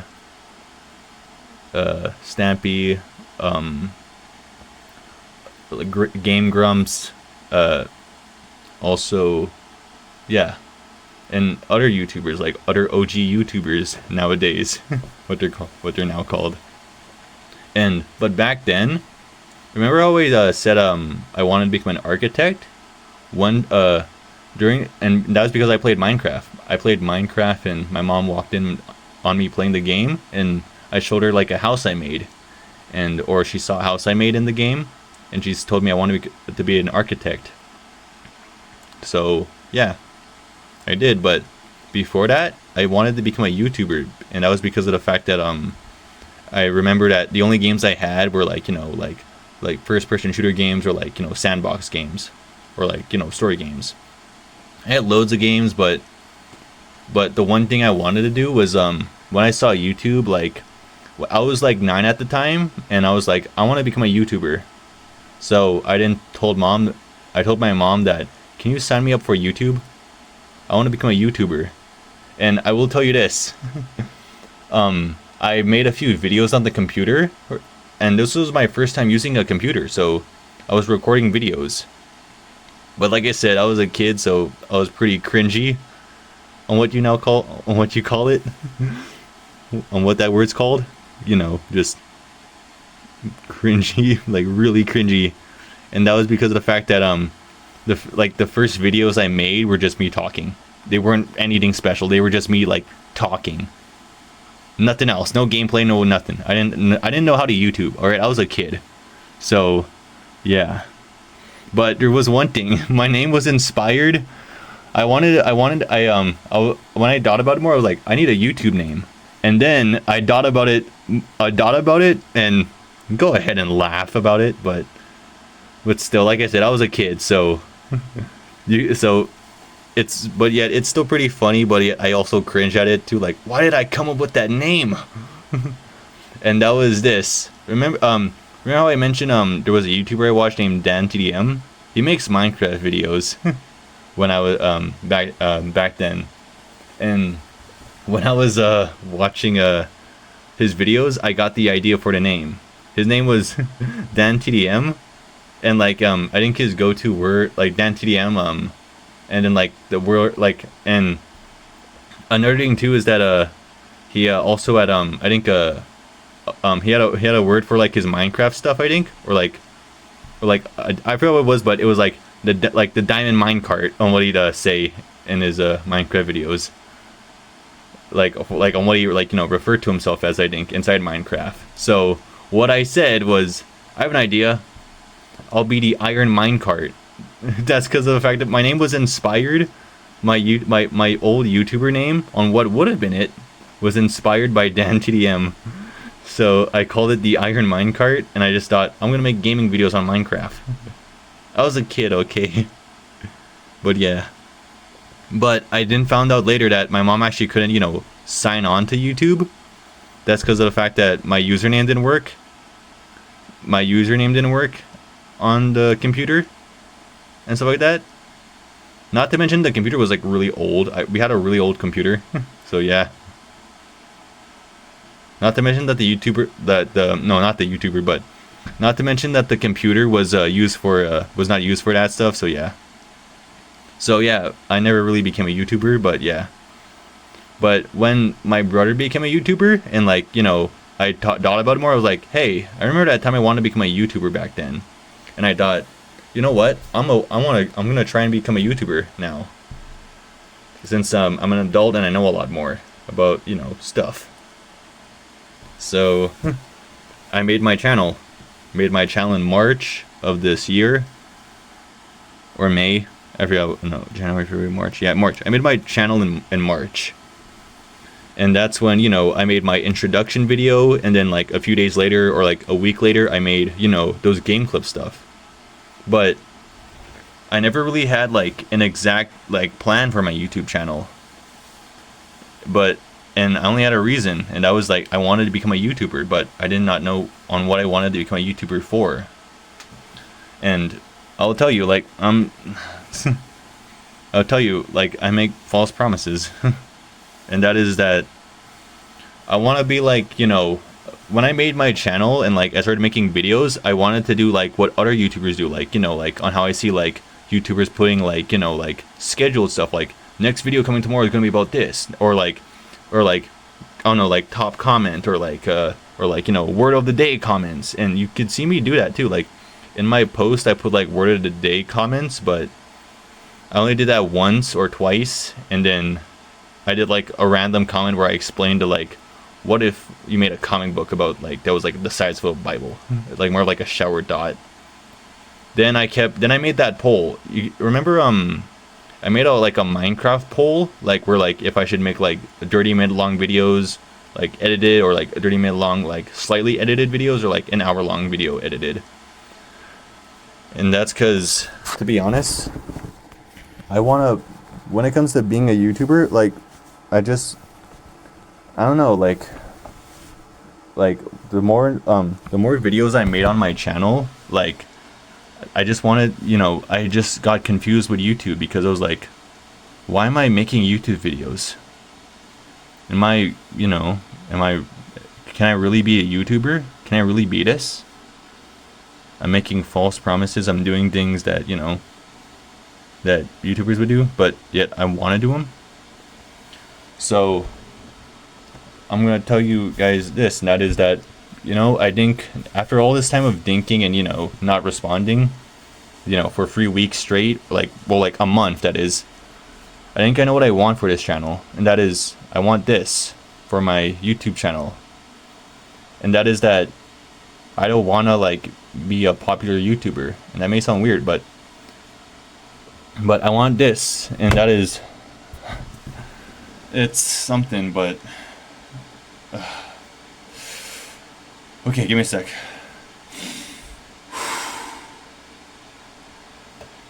What I want for my channel is this.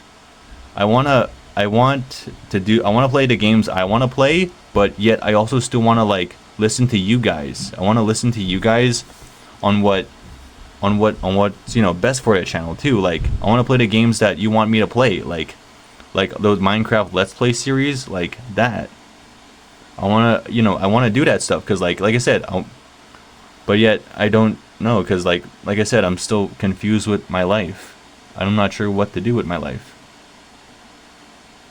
And right now, I think I know I think I already know what I want for this channel now that I think about it. And that is that, on what I want is that when people become YouTubers, a lot of people want to become, you know, full-time YouTubers. Like they want to you know, they want to like make YouTube videos, like, you know, want to make YouTube videos and make money off of it. They want to like, you know, they want to make YouTube their life, like, you know, get that easy money like out of it, like make like your views as money, like.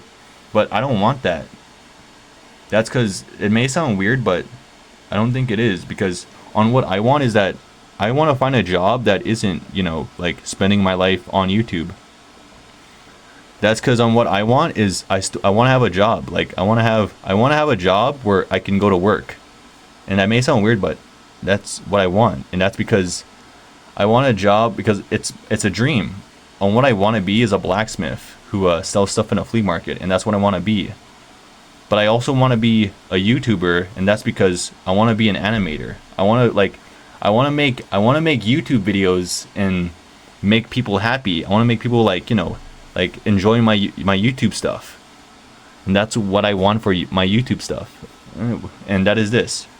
What I want for my life is that I want to be a blacksmith who works in a flea market.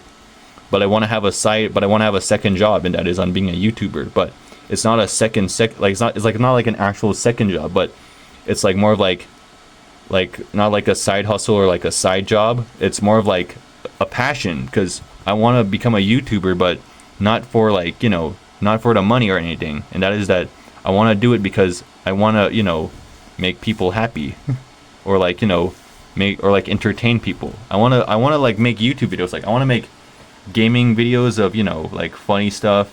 I want to do like things that I like doing and stuff like that. But I also want to, you know, still listen to you guys on what you want me to do for my channel. And I'll tell you this, and that's this. I'm gonna stand up for this though. So yeah. But on what I'd say I'd want for my channel would be this. Well, I already said it, but like I said, I'm getting confused. Okay, I'm an introvert, but what I want is what I want to do is this. I want to make videos, but I don't want to make it like as my main job. I don't want to like as like easy, because I think like making like videos is like an easy job, because like, you know, once you reach that eligibility to like, you know, make money from it, you can get a lot. You can make YouTube your life. YouTube can be your life. But I don't want that, because I want to have my dream of becoming a blacksmith and going to work, because that's what I want to do in life. But I still want to game and like, you know, entertain you guys. So on what I want is that what I want from my channel is that I want to have a channel that, you know, I want my YouTube channel to be based around multiple things like gaming, exploring, all that stuff, but I want to make it to be entertaining for you. So on what it's hard, but you know what? Yeah. You know what? I'm just confused. So, and what I think I want for my channel is this. I want to improve my editing skills. I want to improve my, you know, I want to improve my skills for editing my videos and other things. I want to improve. So when I make my videos, you guys can enjoy it. But I also want to, you know, do it for a lot of things too.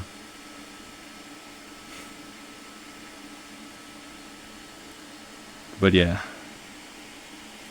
Yeah.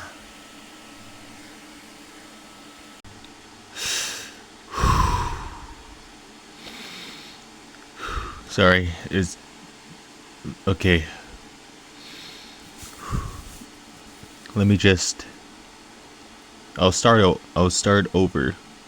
It's just that whenever I talk too much, whenever I talk a lot about myself, especially like explain it like a lot about myself, I just get stressed and I start to stutter a lot. So I'm gonna start over, and I'll probably be like, you know, I'm gonna give myself a few seconds and I'm gonna start over. So I can, you know, so I'll probably be more calmed down, and I will be more coherent. So you will hear me better and I won't stutter. I'm just stressed, okay? Like I said, whenever I talk too much about myself, like whenever I explain everything about myself, I just get stressed. I stutter a lot, and I also forget a lot too. I forget what I'm about to say when I'm really stressed, because I get real scared and nervous. So just give me a sec, okay?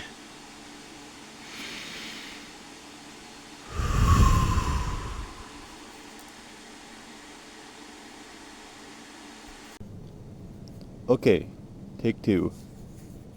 So after talking about why I made my channel and what I want for the future of my channel, but since this is a repeat, meaning I'm only repeating myself because I stuttered and got nervous at the end, which I felt like I was speaking incoherently, I won't repeat the things I said good and easy to understand, like how I found YouTube and how long and watched YouTube for, and me wanting to become a YouTuber but couldn't, the how and why I became a YouTuber now.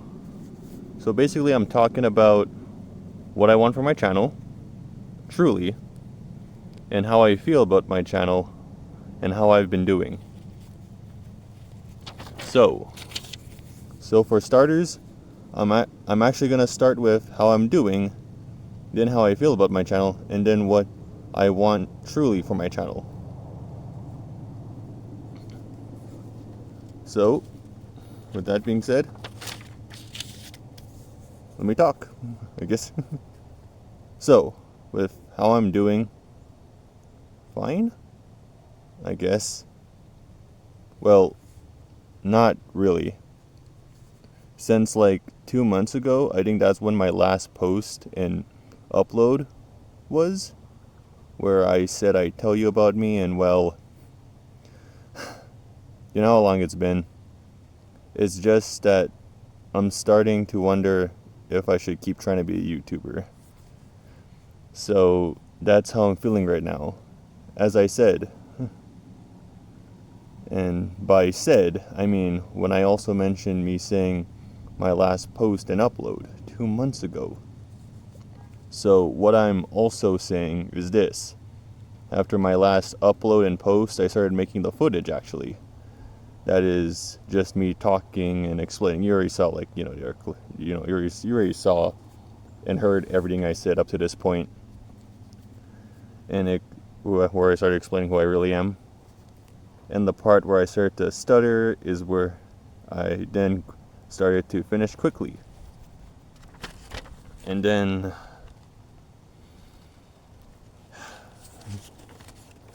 that's when then I ended the recording. Then started a new recording where I said I'd repeat myself again, and that is right now. But remember how I said I started making the footage of me explaining who I really am after my last post? Well, I couldn't bring myself to do that because of I couldn't bring myself to do that video because of me repeating myself again. Because I was so nervous that I decided to draw what I was going to say, so if it happens, I'm not going to stutter again. So what I'm trying to say right now is I am wording the notes I drew so I have what I want to say without thinking about it. Think about what I want to say. So yeah, the reason why I started the stuttering, no, that's not good English. The reason why I started stuttering was because I was explaining what I was thinking about to say next. And if you,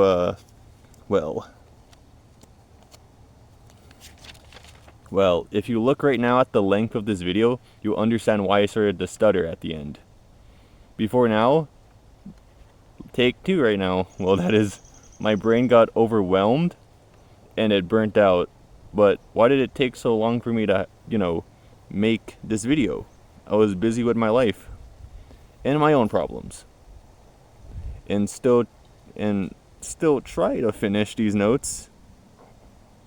What I wanted to say / needed to say, and I'm done with these notes. So I got everything done with telling you how I've been both doing and up to this whole time. And yeah, you can hear it right now. See this? Hear this? I have notes right now, so I know what I'm gonna say. But now that I'm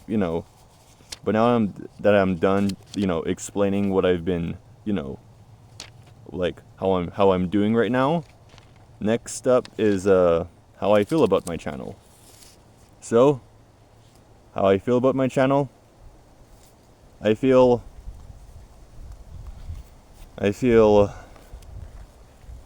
confused. And I mean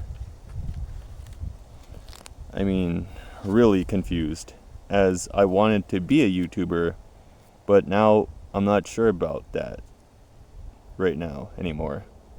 As if you've seen my content, you know what I mean, such as trying to keep an upload schedule, but being busy with my life outside of YouTuber stuff. It is really hard.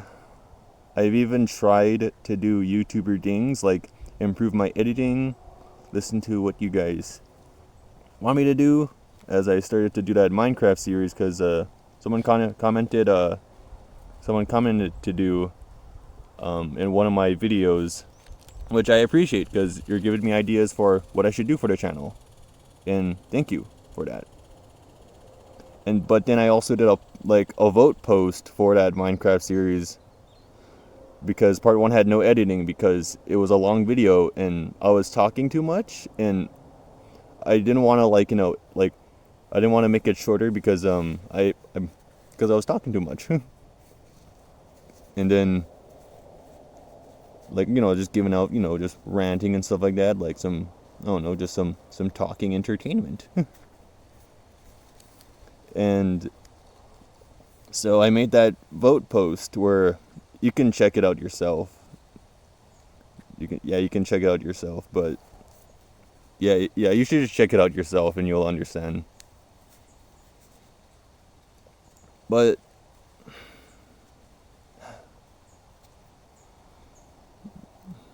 yeah, and then the next thing I did was I tried to do I tried to do like I tried to do like a word of the day ding in one of my posts, but I didn't do another one after that. Then YouTuber stuff gradually got, well, more and more stressful. And I started considering, am I good at being a YouTuber? I started to wonder, why am I doing this? I mean, I always wanted to be a YouTuber, but now I'm not so sure. I'm confused. Because I want to be a YouTuber, but I still want to have more, and that is my dreams. My dream of wanting to become a blacksmith who works selling their stuff in a flea market and join a gym for like boxing, kickboxing, MMA, etc., etc. I don't want to just be a YouTuber who makes content for people to enjoy. I want to be a martial artist, a craftsman, as well as an artist on the side as well too. I forgot to mention that. I also want to be an artist. But yeah, I want to be an artist like as a nurse, as a side job of not just only being a blacksmith who sells their stuff in a flea market. But that's what I want to be. But I still want to be a YouTuber still. I want to make content for anyone to watch my videos and enjoy, laugh, love, learn, whatever. Whatever the case. But I also know everyone is different, as in opinions, what everyone likes and dislikes. But that's okay, because you can't please everyone.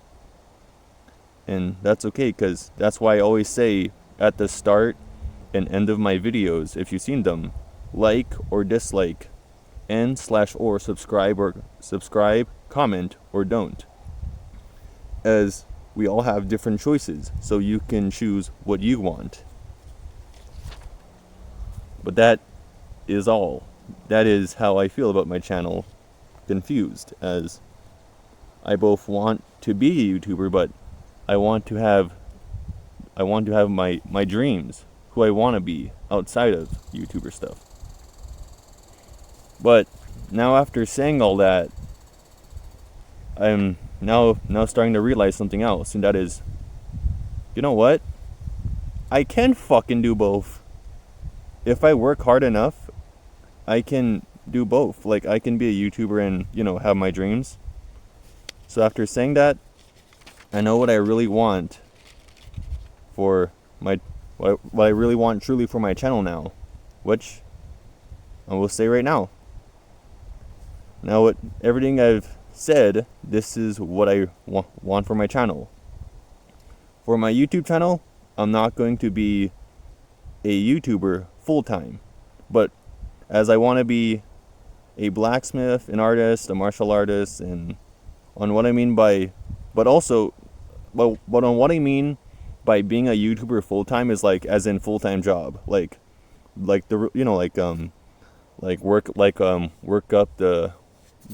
my stuff in order to work up my stuff in order to become like eligible for like money and stuff like that. That stuff, like work hard to be to earn eligibility to earn money, meaning being a YouTuber still, but not to the money, because I want to be a YouTuber as a passion. Like, I want to do it for, not for for money and stuff like that, but I want to do it to to please people, with my content. I don't want to because I know that making YouTube videos, when you reach the eligibility where you're finally allowed to get paid for making YouTube videos, that also means you also get sponsorships, which also give you more money too. And it's not that I don't want money, but it's also the fact that the sponsorships also give you ads for your videos. And yes, for those of you who are, experienced with YouTube, I do know that having copyrighted music that you can still use is you still get ads on your video for using copyrighted music, unless it's uncopyrighted. As the copyright as putting copyrighted music that you can still use gives you ads, so people who make that music can still be paid by the ads on your video. So I already know about that. Did my research. But yeah, like I said, I want to do YouTube more as a passion, like out of my heart, to make content for anyone who watches to enjoy, love, laugh, learn, and more. Like, it doesn't just have to be about, that. Think of it as like a sort of hobby.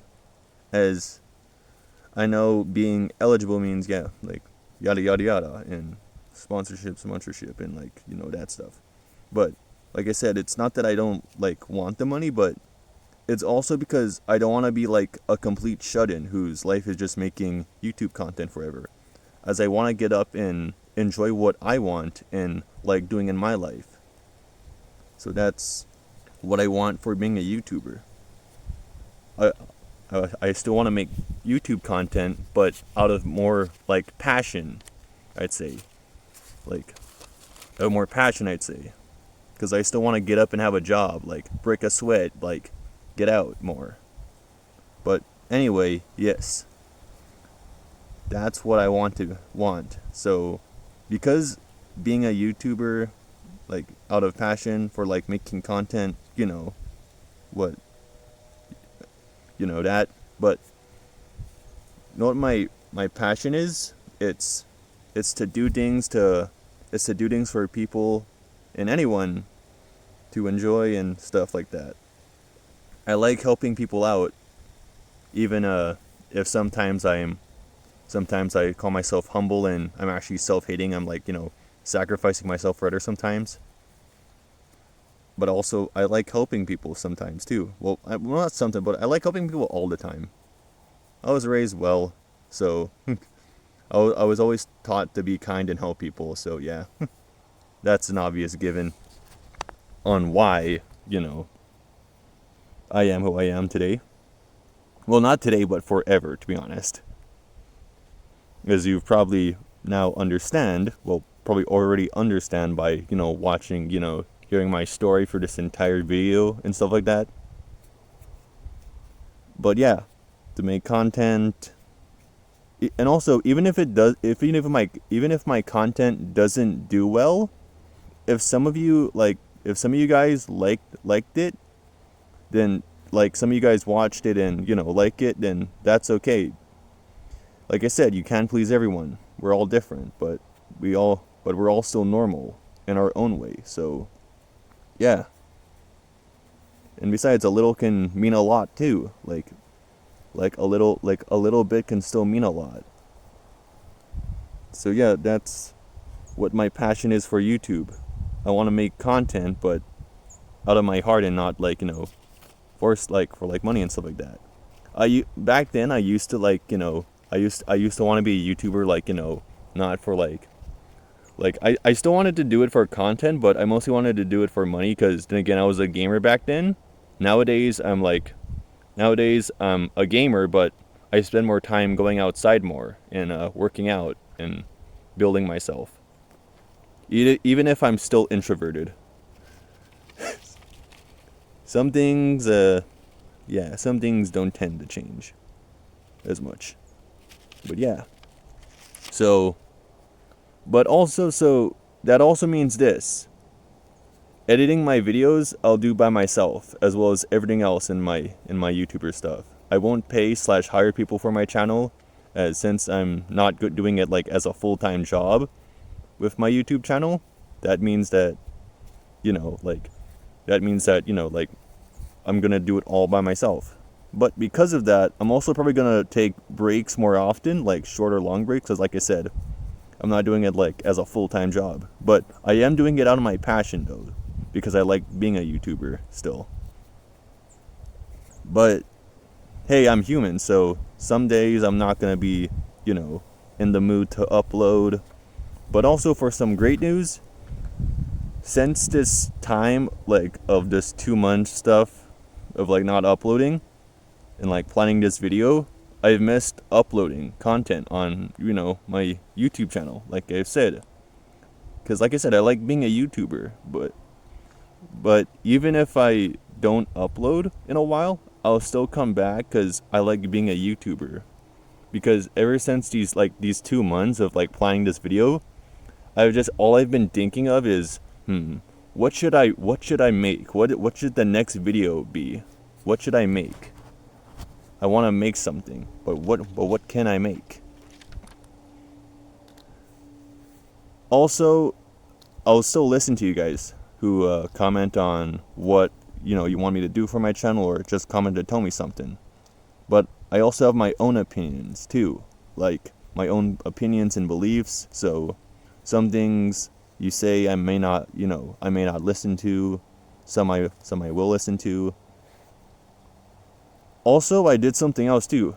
While this 2 months were up, I saved up enough money to buy a high quality mic. So now you should be able to hear my my real voice outside of outside of my regular gamer mics that I just get from the Walmart, or you just hear me talking from my phone. So you'll be able to hear what I actually sound like, which can be a cool thing depending on your opinion on how you feel about that. And also another thing too is that someone commented in one of my videos that there was that there was a background noise in one of my videos, but I would like to mention it to all of you. I forgot to mention that in the commenter, so sorry about that. But I am gonna mention it. I am gonna mention it though, and that is that background noise. If you hear like buzzing or like some whooshing sound in the background, that's my fan. I leave my fan on in my room. As I live in the basement, I don't have a ceiling because it's a basement. I live in the basement. Then again, I live in a ghetto res, so what do you expect? Well, I live in a ghetto res town, with its own districts. But yes. But I don't have any like soundproofing stuff in my room, and I use my fan as like soundproofing stuff. But although you can still hear it in the background. Although I have tested out my mic, like, my good quality mic I told you about. So right now, like, I actually, have there's a setting that like cancels, like, that can cancel out noise, like background noise a bit. I still hear a fan, but I just got to turn down the volume a little bit. But I still got to get close to my mic though with that setting on. So yeah. And also background noise, as in also someone talking as well too. As you've seen if you've probably seen my videos, you'd probably hear someone talking in the background, like yelling or screaming. That's my brother playing on his VR. He outside my room is where he plays his VR to do his like content or just play games. So if you hear any noises, like it's just because my brother just comes out of his room at an inconvenient time to play on his VR. So yeah, so if you heard voices in the background at some of my videos, he's just playing on his VR all the time. Although I will admit, there are a lot of moments where I feel like freaking beating the shit out of my brother for yelling so loud outside of my damn room. Even when I'm not recording a video, I still feel that way. Just hearing screaming and stuff like that. That's also why I keep on my fan. The reason why I keep on my fan is like, because like I can be loud or like something like that. But then again, I don't like I like listening to music and stuff, but I still keep my headphones on for that. But if I'm like like working out or something like that, I'll keep my fan on. Not just to sweat like a lot less in my room, but I don't know, like to turn up the heat. I don't know, like to do some cardio stuff like that. But I just keep it as like I said, like like like things to, like, tune down noise and stuff like that. And also, this video that you're watching right now, obviously, will be my new channel introduction. If you don't, if yeah, this will be my new channel introduction. As if you've seen my channel updates and my first channel introduction, which is my first video, then you'll yeah, because I'm making this my new channel introduction, because everything I've mentioned in my channel updates and stuff like that, well, some of the stuff I forgot to include in here, which I'm trying to think about right now. I forgot to include in this one is yeah, some stuff. But I did mention a lot more, so this will be my new channel introduction. So, but I'll also update my channel info as well. That is so, like, even after, you can still look at my channel info to understand on who I am still. Also, for people new to my channel, welcome. I recommend all of you to check out my content, but like I said, your choice. If you want to, I ain't forcing you, but if you want to know like my content and stuff like that, then I suggest you check it out. But yeah, that's everything I have, I think. I'm not sure. Oh yeah, I forgot. Okay, no, I have it. I have it now. I remember now. Okay, so I forgot to mention some information. I forgot to mention, like, before, like, like when I was like explaining, like, like on who I am and stuff like that. I forgot to mention some things, and that is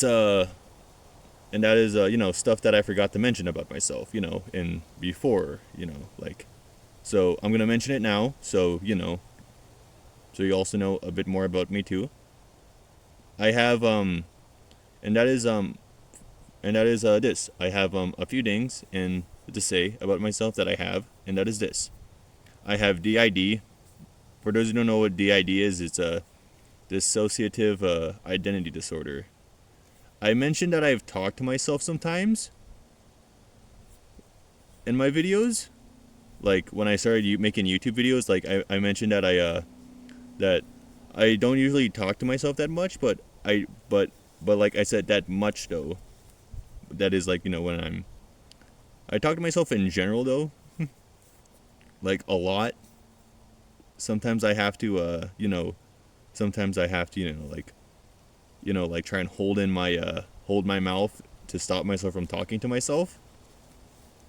As what I talk about is, I talk to my other personalities. Sometimes me and my other personalities, we talk about who will take turn of who'll be in control for today. Void, Abyss, Intruder, and more, as we all have given ourselves names we came to be when COVID hit. I got solitude depression, like I said. I got lonely, obviously, so, because that's what solitude depression is. It's, you just get alone. When you're alone for so long, like I said, I was an extrovert. I had friends, but because COVID hit, I was alone for like pretty much the entire year. Friends didn't talk to me and stuff like that, so, and eventually I started, getting depressed from it, because, I had no one to talk to other than family, but I wanted to talk to friends. And then I started to talk to myself. But then I also started to reminisce on, what my friends did to me, and other personal problems I had. And that turned to me having turned to me getting lonely, and I started to talk to myself in my room during that time. And I went from when I started talking to myself, I went from me to we. And well, that's how we are born. And by we, I mean that's how I got DID, my personality, dissociative personality, dissociative identity disorder, So yeah, I have DID. As I do mention, like I said, I talk to my personalities, stuff like that. I get lonely. I'm still alone still, so I tend to talk to myself again still. Maybe I'll tell you more about my identity, disorder more. But yeah, for now I've, just told you what I have, the ID. The next thing I have is this, and that is I have autism. I actually remember how I said like at first, like there was something I always thought I was like a normal human being, like, I didn't have anything.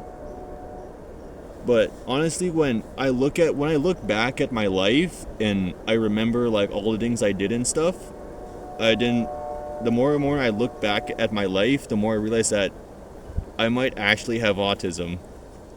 Everything, and you heard like, everything up to this point, which I've told you about, and I think I know what autism I have. And for those of you wondering what I mean by that, autism is like, autism is referred to as the spectrum, but before that is before it got called that, it actually back then was different. There were actually like different types of autisms with their own names and like own symptoms. Nowadays people just put like all like the types of autisms and put them all together in one bunch without, just they just call it the spectrum nowadays. They're just like, frick it, we're just gonna mix them together and just call it the spectrum. So yeah, so it's called the spectrum because honestly that's surprising because like I always thought like autism was just, like everything, but there's actually different types of autisms. Like there's like dissociative, like high functioning.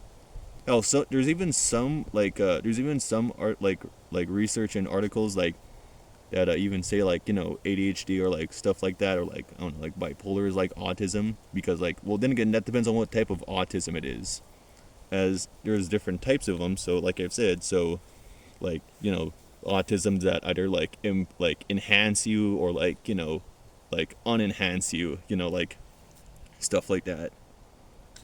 But anyway, for me to say what autism I have, as I'm not sure, but I did my research, and honestly by combining my like, what I've found about autism, as I did, as much research as I could on autism, but also I also compared that to everything I did, like, everything I did. I'm not certain, but I do have two dings that make me sure that I have autism. But there's two separate autisms that actually like speak to me, like one autism like speaks to me like a lot, and the other also speaks to me a lot too. Like there's two autisms that actually like suit me, because everything I've said, about my life, like when I mention it, it actually makes sense, especially when I did my research on the different types of autisms. And that is that I might have high functioning autism, which increases someone's IQ to above 70 at birth. As I've told you, when I was a kid, like, I started to walk, but as a kid, I didn't mention this, but as a kid, I could easily tell and understand things, like strange things. Like I had a high, like, it's a weird thing. I had like a high IQ at physical things, like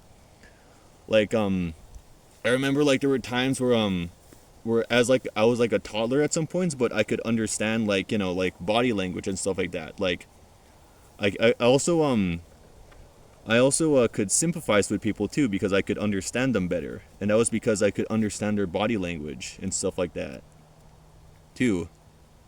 I could understand social cues when I was like, born into this world. Like hell, even like when I was growing up, I understood like what jail was.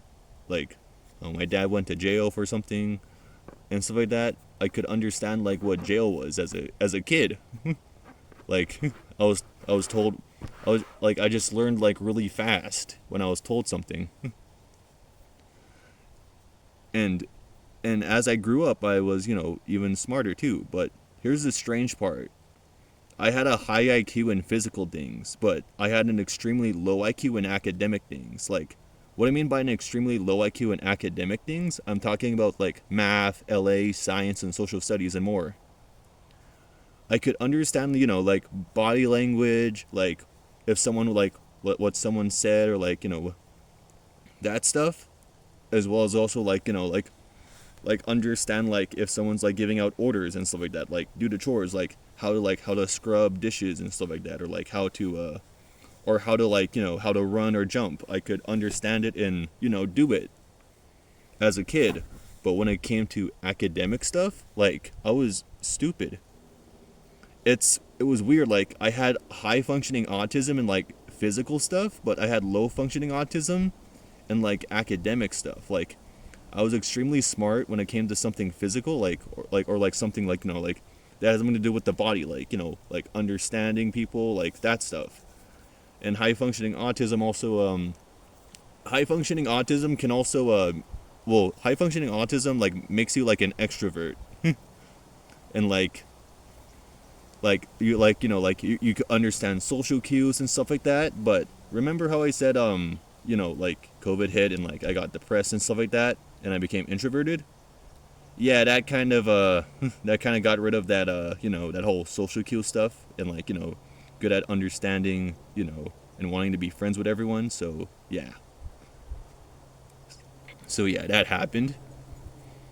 But it's weird because like I have like I was like really good, in like at understanding like stuff physical, and also but I was real stupid. Like I had like as in school I had like the lowest grades. Like every like all my report cards for all grades of school I've like, been in, like from grade 1 to like, to like nowadays, from grade 1 to like, yeah, like nowadays, my report card would always like, would mention me being either like a layabout or someone who or someone who couldn't do work and needs assistance doing work.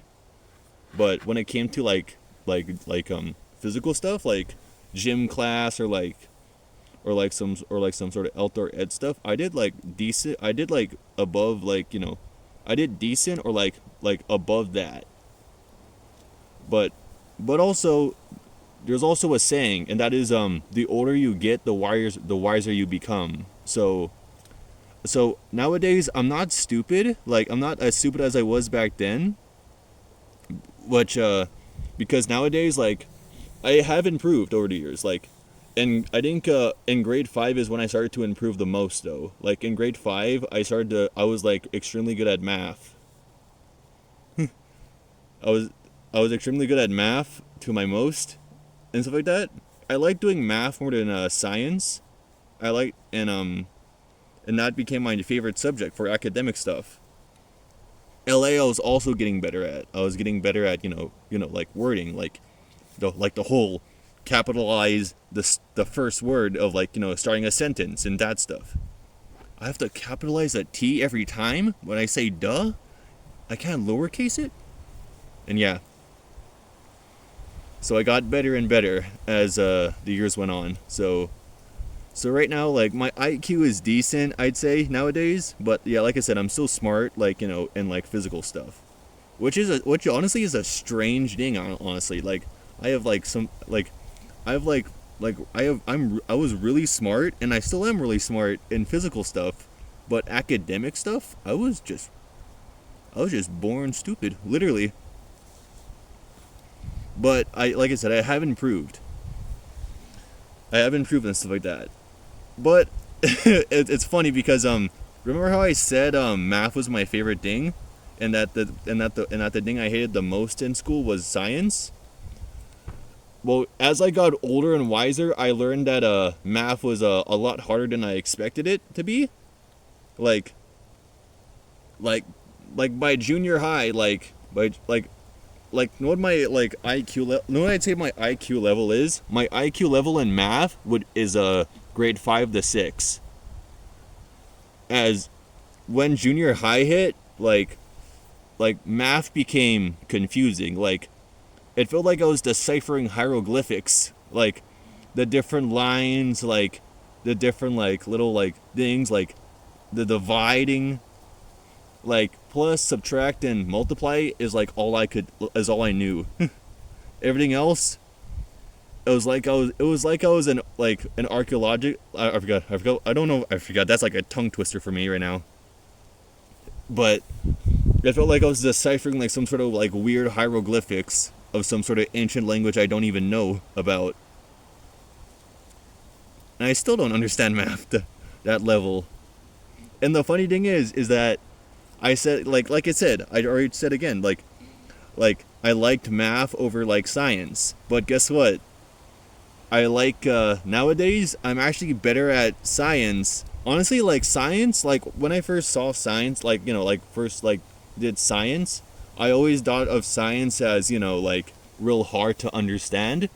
But honestly, it's actually like at first it becomes hard to understand, but the more but after that like it gets simpler, and then it gets easier and easier. I'm not well. Then again, it doesn't get easy, but it does become simpler. And also, I've learned to love science over math because I'd say science is cooler because science is everything. Hell, like the whole like basis of like human evolution is like fuck around and find out. Being like testing and testing and testing until you find a solution for what you need. Like think about like like the food we made. Like think about like the ingredients for making pizza or something. Like the specific ingredients for like making a cake, almost like constant testing and testing and testing to find that solution. Like that is in making like different types of food as well too. Like it doesn't just have to be like a pizza or like a cake. Which I actually like science a lot too because science is everything in our world basically. Like chemistry, biology, like and other stuff too.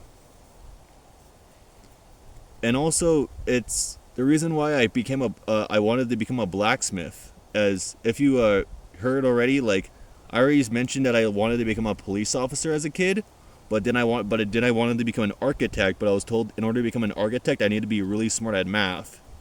And when COVID hit and I got depression, and I started to understand myself more, and like what I've been doing all this time, and that and stuff like that, and I began to change.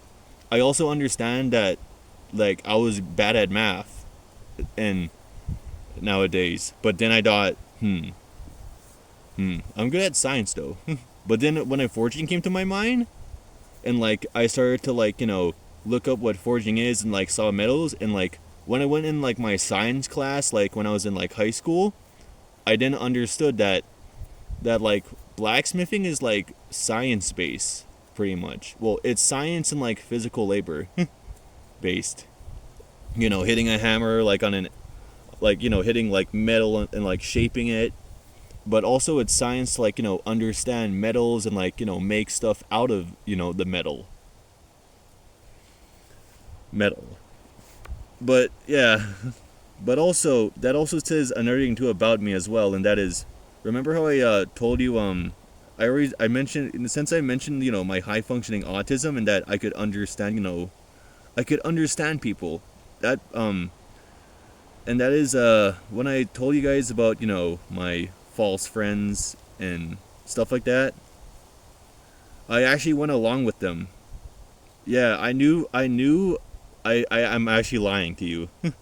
I knew they were bullying me, but the reason why I still became friends with them is because my my like stupidity, like my purposeful stupidity, and me being like an idiot and stuff like that, and also being an idiot on purpose actually made them happy. And remember how I said I mentioned that I was a bit that I was humble, but I was actually self-defeating. This is what I mean by it. So sometimes I give myself up, and I make others happy, even if I don't like it myself. Like let's say I make someone happy because like I do something bad to myself or something like that. If they're happy, then my body likes it because I'm making someone laugh and stuff like that. I'm like helping someone in a way, even if it's not like it's like not a really good thing to do to yourself. But that's all what mattered to me, because I was a stupid kid and always was told, be kind and stuff like that.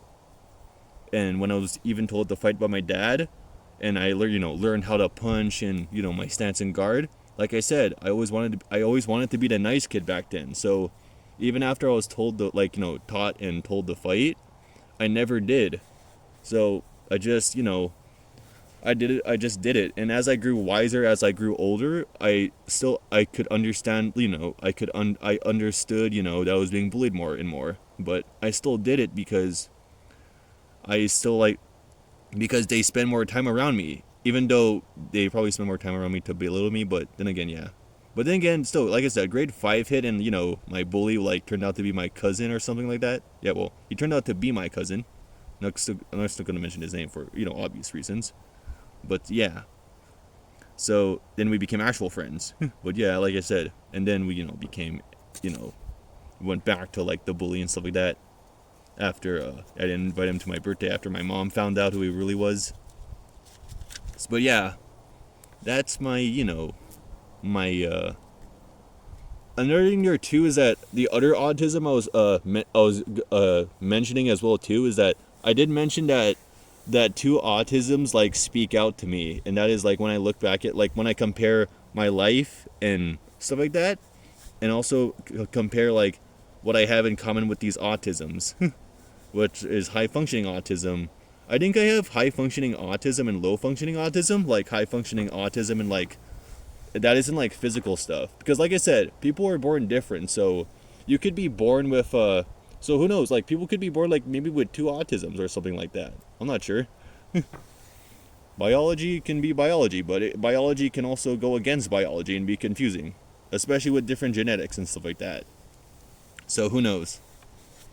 People are born people can be born psychopaths, but people cannot be born sociopaths and stuff like that. But the next thing I'm gonna mention is this, and that is this is the last thing I'm probably gonna mention, and that is not the last thing, but this is gonna be the second to last thing, and that is another thing too that happened when I was born into this world is that I was also born with something else too. I was born with honestly I was born with something that I always thought was normal until I started to look it up more, and I realized that it wasn't normal, which is why I looked it up and I finally found out what it was. And I was born into this world with something special, a superpower disorder. And for those of you wondering what a superpower disorder is, because that sounds, that sounds like something hella something that sounds out of that it came that it just came out of my ass or something like that, and I'm just lying about it. But it's a real thing.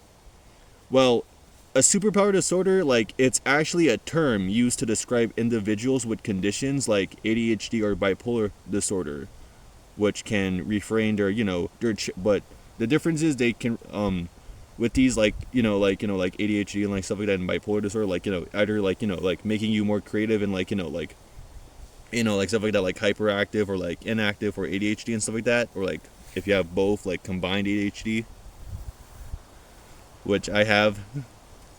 But also but what a superpower disorder is, like I said, it's a term to describe ADHD and bipolar disorder, but the difference between that is it's they can reframe their challenges as unique strengths after managing their symptoms.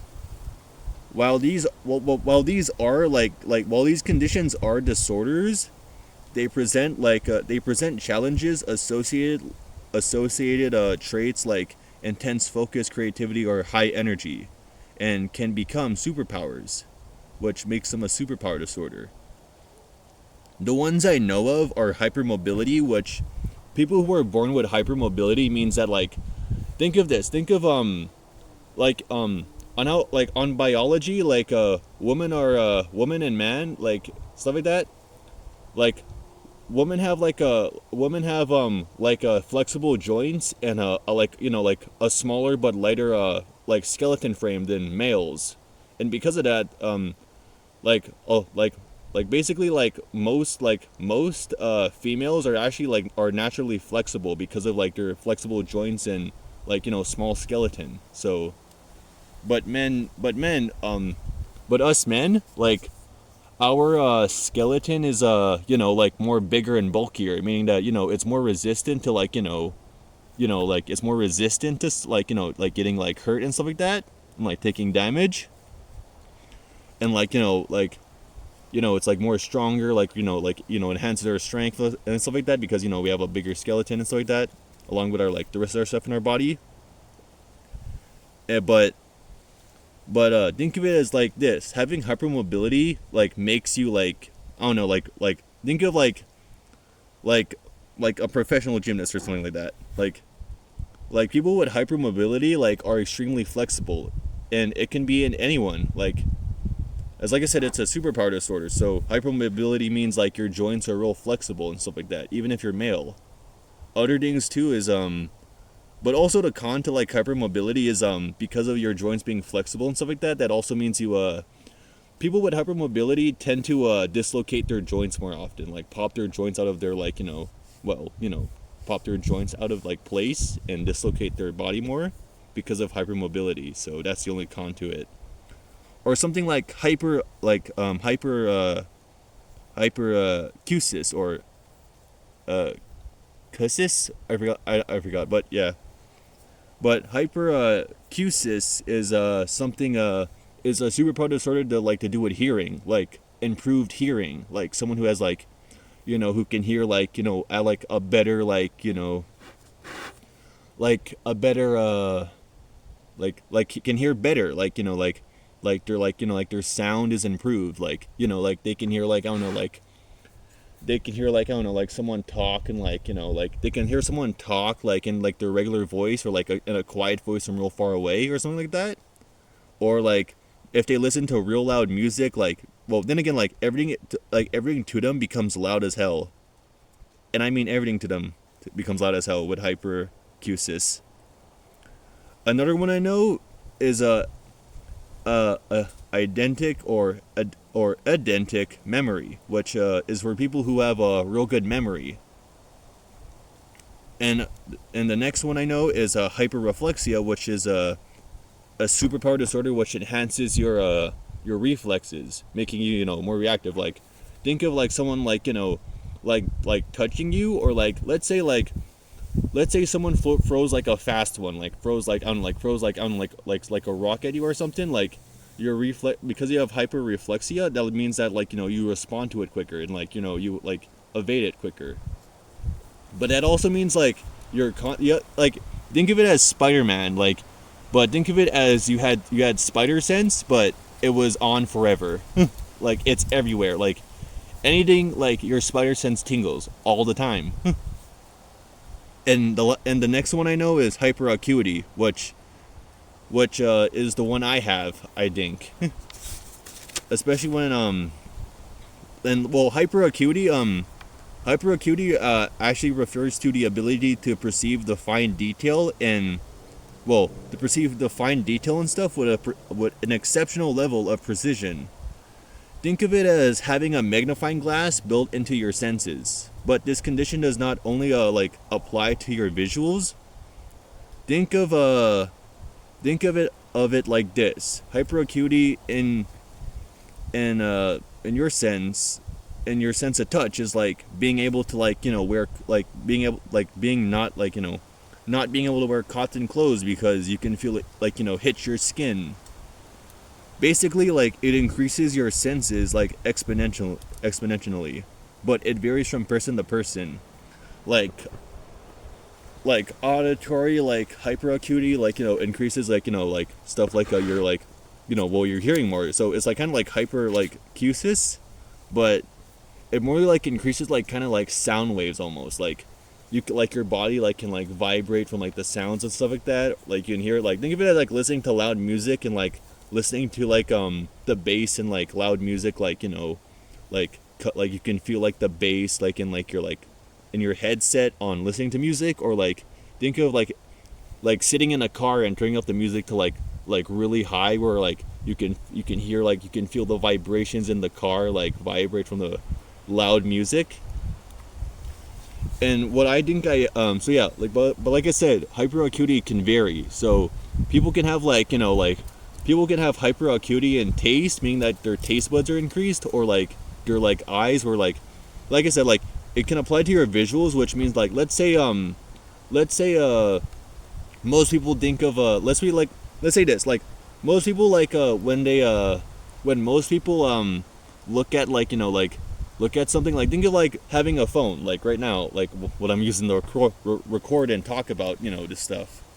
And think of it as, like, this, like, having a phone, and, like, let's say, like, there's, like, a scratch in your phone or something like that. Like, nobody will, like, a tiny scratch in your phone, but no one's gonna care about it because, they don't see it. But if you have, like, hyperacuity, that means that, like I said, you can it's to perceive, like, it's like to perceive stuff, like, with, like, an, like with, like, an at an exponential, like, an exponential, like, an exponentially, like real high, like you can see, like, you see the finer details in things, like a magnifying glass. So only you will notice it because, you have hyperacuity, and you tend to notice the finer details in something. Almost. Like, think of it as, like, breaking down a movie and, like, noticing the details within, like, music and symbolism, or, like, music, symbolism, or, like, certain things, like what people say and stuff like that. And that's what hyperacuity is. And to tell you it, how do I know I got hyperacuity? And that is because throughout my life, whenever I listen to it's a weird thing, but whenever I'm walking, whenever I hear sound, whether it's when it comes to my sense of hearing, like, I can hear I can feel my body vibrate from sounds. Like, let's say I hear, like, a car in the distance. I can feel, like, my ears tingle a bit from, like, hearing cars, or, like, a train in the distance. Or like think of it as touch.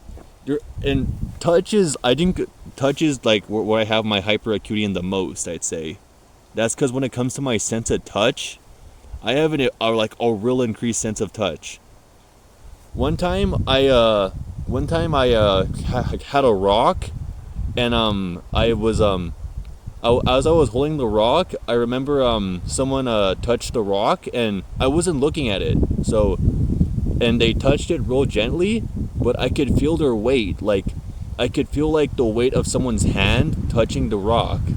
And then eventually, like, when I thought about it more, like, I was like, "Hey, Marcus," because I was like, "Hey, can you I'm gonna hold this. Can you touch this?" And I was holding an object in my hand, and I told him to touch it, and I closed my eyes, and I told him to touch it, and I would point to wherever he touched. And when I hold it and I close my eyes, I felt him touch, like, the object I was holding. Like, I was holding, like, let's say I hold like a water bottle.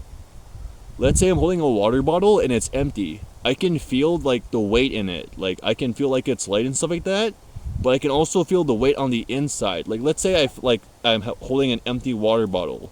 Like, I can feel the hollowness on the inside. But if I fill it up, I can feel the weight, like, where, like, the water's at, almost. Like if the water is, like, at the very bottom because I'm holding it straight up, or if I have it tilted, I can feel the water, horizontally, of course, because I have it, tilted, sideways. But I can also feel, like, the waves of the water. Like, let's say, like, I move it left and right, I can feel the waves of the water, like pushing around, like, the bottle. It's a weird feeling. Other things too is when I wear clothes, they become a part of me. But remember how I said, like, if you have, like, hyperacuity and, like, you're a touch, like, increased, that is, like, real increased, like, cotton clothes become, like, too hard to hit, like, to wear because, like, they hit your skin and stuff like that for some people, because, like, they're insane, like, sense of touch. Well, for me, like, I'd say, like, not I had, but I do, but if I had to say, I'd say I have hyperacuity in all of my senses, but because I have put them in all of my senses, that means that like they're not to its fullest. Like I have like, like maybe like a 30% to 40% increase in like my in my senses, because in fact, actually, remember how I said I was an art, like I want to be an artist and stuff like that. I'm actually like really good with observing. As like I said, I'm an observer and a visual learner when it comes to like my learning, my way of learning. I observe and I visual and I because I'm a visual learner. One time in school, there was I was like drawing, like I was just drawing like sketches in my book, not paying attention to class. But one time I was looking for like inspiration on what to draw, and I looked at my desk, and I saw in the reflection of like the sunlight, because the room was dark, it was dark and stuff like that. So as I was looking in the reflection, I noticed a scratch mark which had like this real nice detail in it. But of course it's a scratch mark, but I saw something more in the scratch mark, and that is that it looked like a person, and I drew what I saw in that scratch mark into my book, and then I made a person out of it. And also same thing there too, like think of it as cloud gazing, like looking at clouds and like saying like, oh, that one looks like a chicken or something, or that cloud looks like a person. I was looking at like the little scratches in like the desk and floors like of like my school, and like looking at like the little like scratches for like literally for like ideas to draw, like in my book, like like artist ideas. And for my and my sense of smell is actually really good.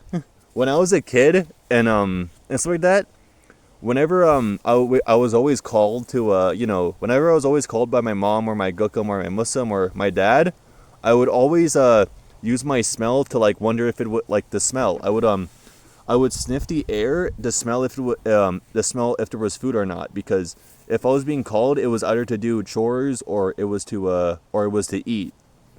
So whenever I'd hear my parents or my family members calling me, I would walk a few steps out of my room and I'd smell. That is so I could either smell food or or nothing. If I smelled food, then then it was time to eat. If I didn't smell anything, like just regular air, in the house, then I knew there was no food, but I had to do chores. So that's what I used. So I use my increased sense of smell for that. Other things too is other things too about my sense of touch is my sense of touch is actually increased a lot too, because one time I was when I remember as a kid, I would always like whenever if someone walks like around me, I can feel like the vibration of like whenever they step and move in the ground, and I can feel like they're walking around me. Like let's say like I'm walking in the dark and I step on I step on something, or like let's say I step near something. Like let's say I'm about to step on something or I step near something. My sense of touch is like real like insanely high, that my body is able to like sense it, like have like a real big sense of spatial awareness. So yeah, that's another thing that I have. I have I'm pretty sure I have hyper acuity, which is like I have like increased senses. I have a magnifying glass built into my senses basically. But I have it to like I don't have it to like like all the way, like where it becomes like overstimulating for me. Well, then again, like there are some moments in my life where some days and some moments in my life where my hyper acuity becomes too overstimulating for me.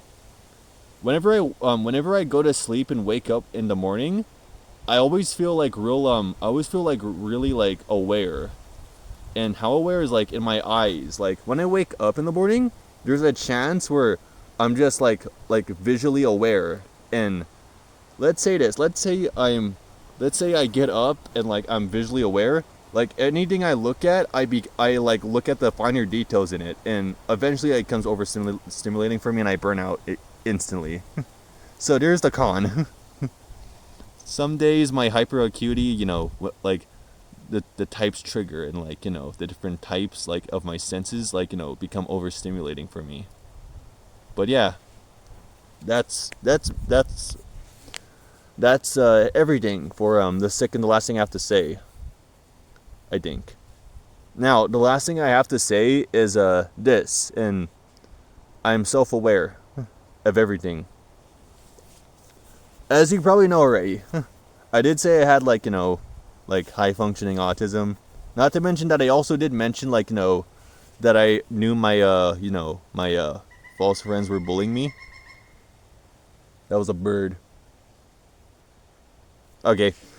But I did know my false friends were bullying me and stuff like that, and also the fact that, you know, like, I went along with it, and I did it for a reason. Not to mention that when I was like in 2020, like in 2023 is when I started to like look up, you know, the stuff in there, and I started to, like, you know, compare it, you know, compare the stuff I've learned to like my past, and that's how I figured out, you know, all these things about myself.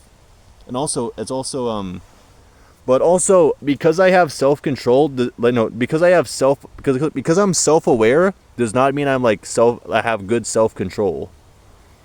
You can be self-aware, but you can still, you know, you can still not change. Like, let's say, like, there are times in my life where I've told myself, I gotta do this. I gotta get up, have a routine, brush my teeth, wash my face, and whenever and I know I have to do it in order to keep a good body, but there are some days where even when I say it, I just can't do it. Like this video right now, like, it took me 2 months to make this video, and that's because I kept telling myself I gotta make this video for my you know, to let everyone know. But then the next day I would always be like, I think I'm gonna take another day off. Another day off, another day off, another day off, and here I am now talking to you guys about this. And yeah, that's it. That's everything I had to say to all you guys. I hope you enjoyed this video, and yeah, and because now you have a better understanding of me now, and, you know, on who I really am as a person, and also what my channel is going to be about now, actually, too, what my channel is truly about now. And thank you for watching and, you know, sitting through this video and watching and listening to me talk about, you know, and explain stuff to you. Thank you for watching this video.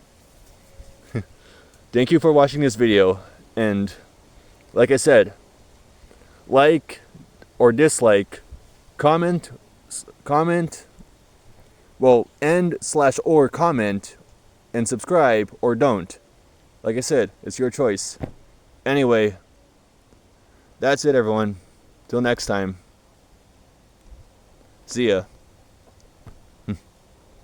Goodbye.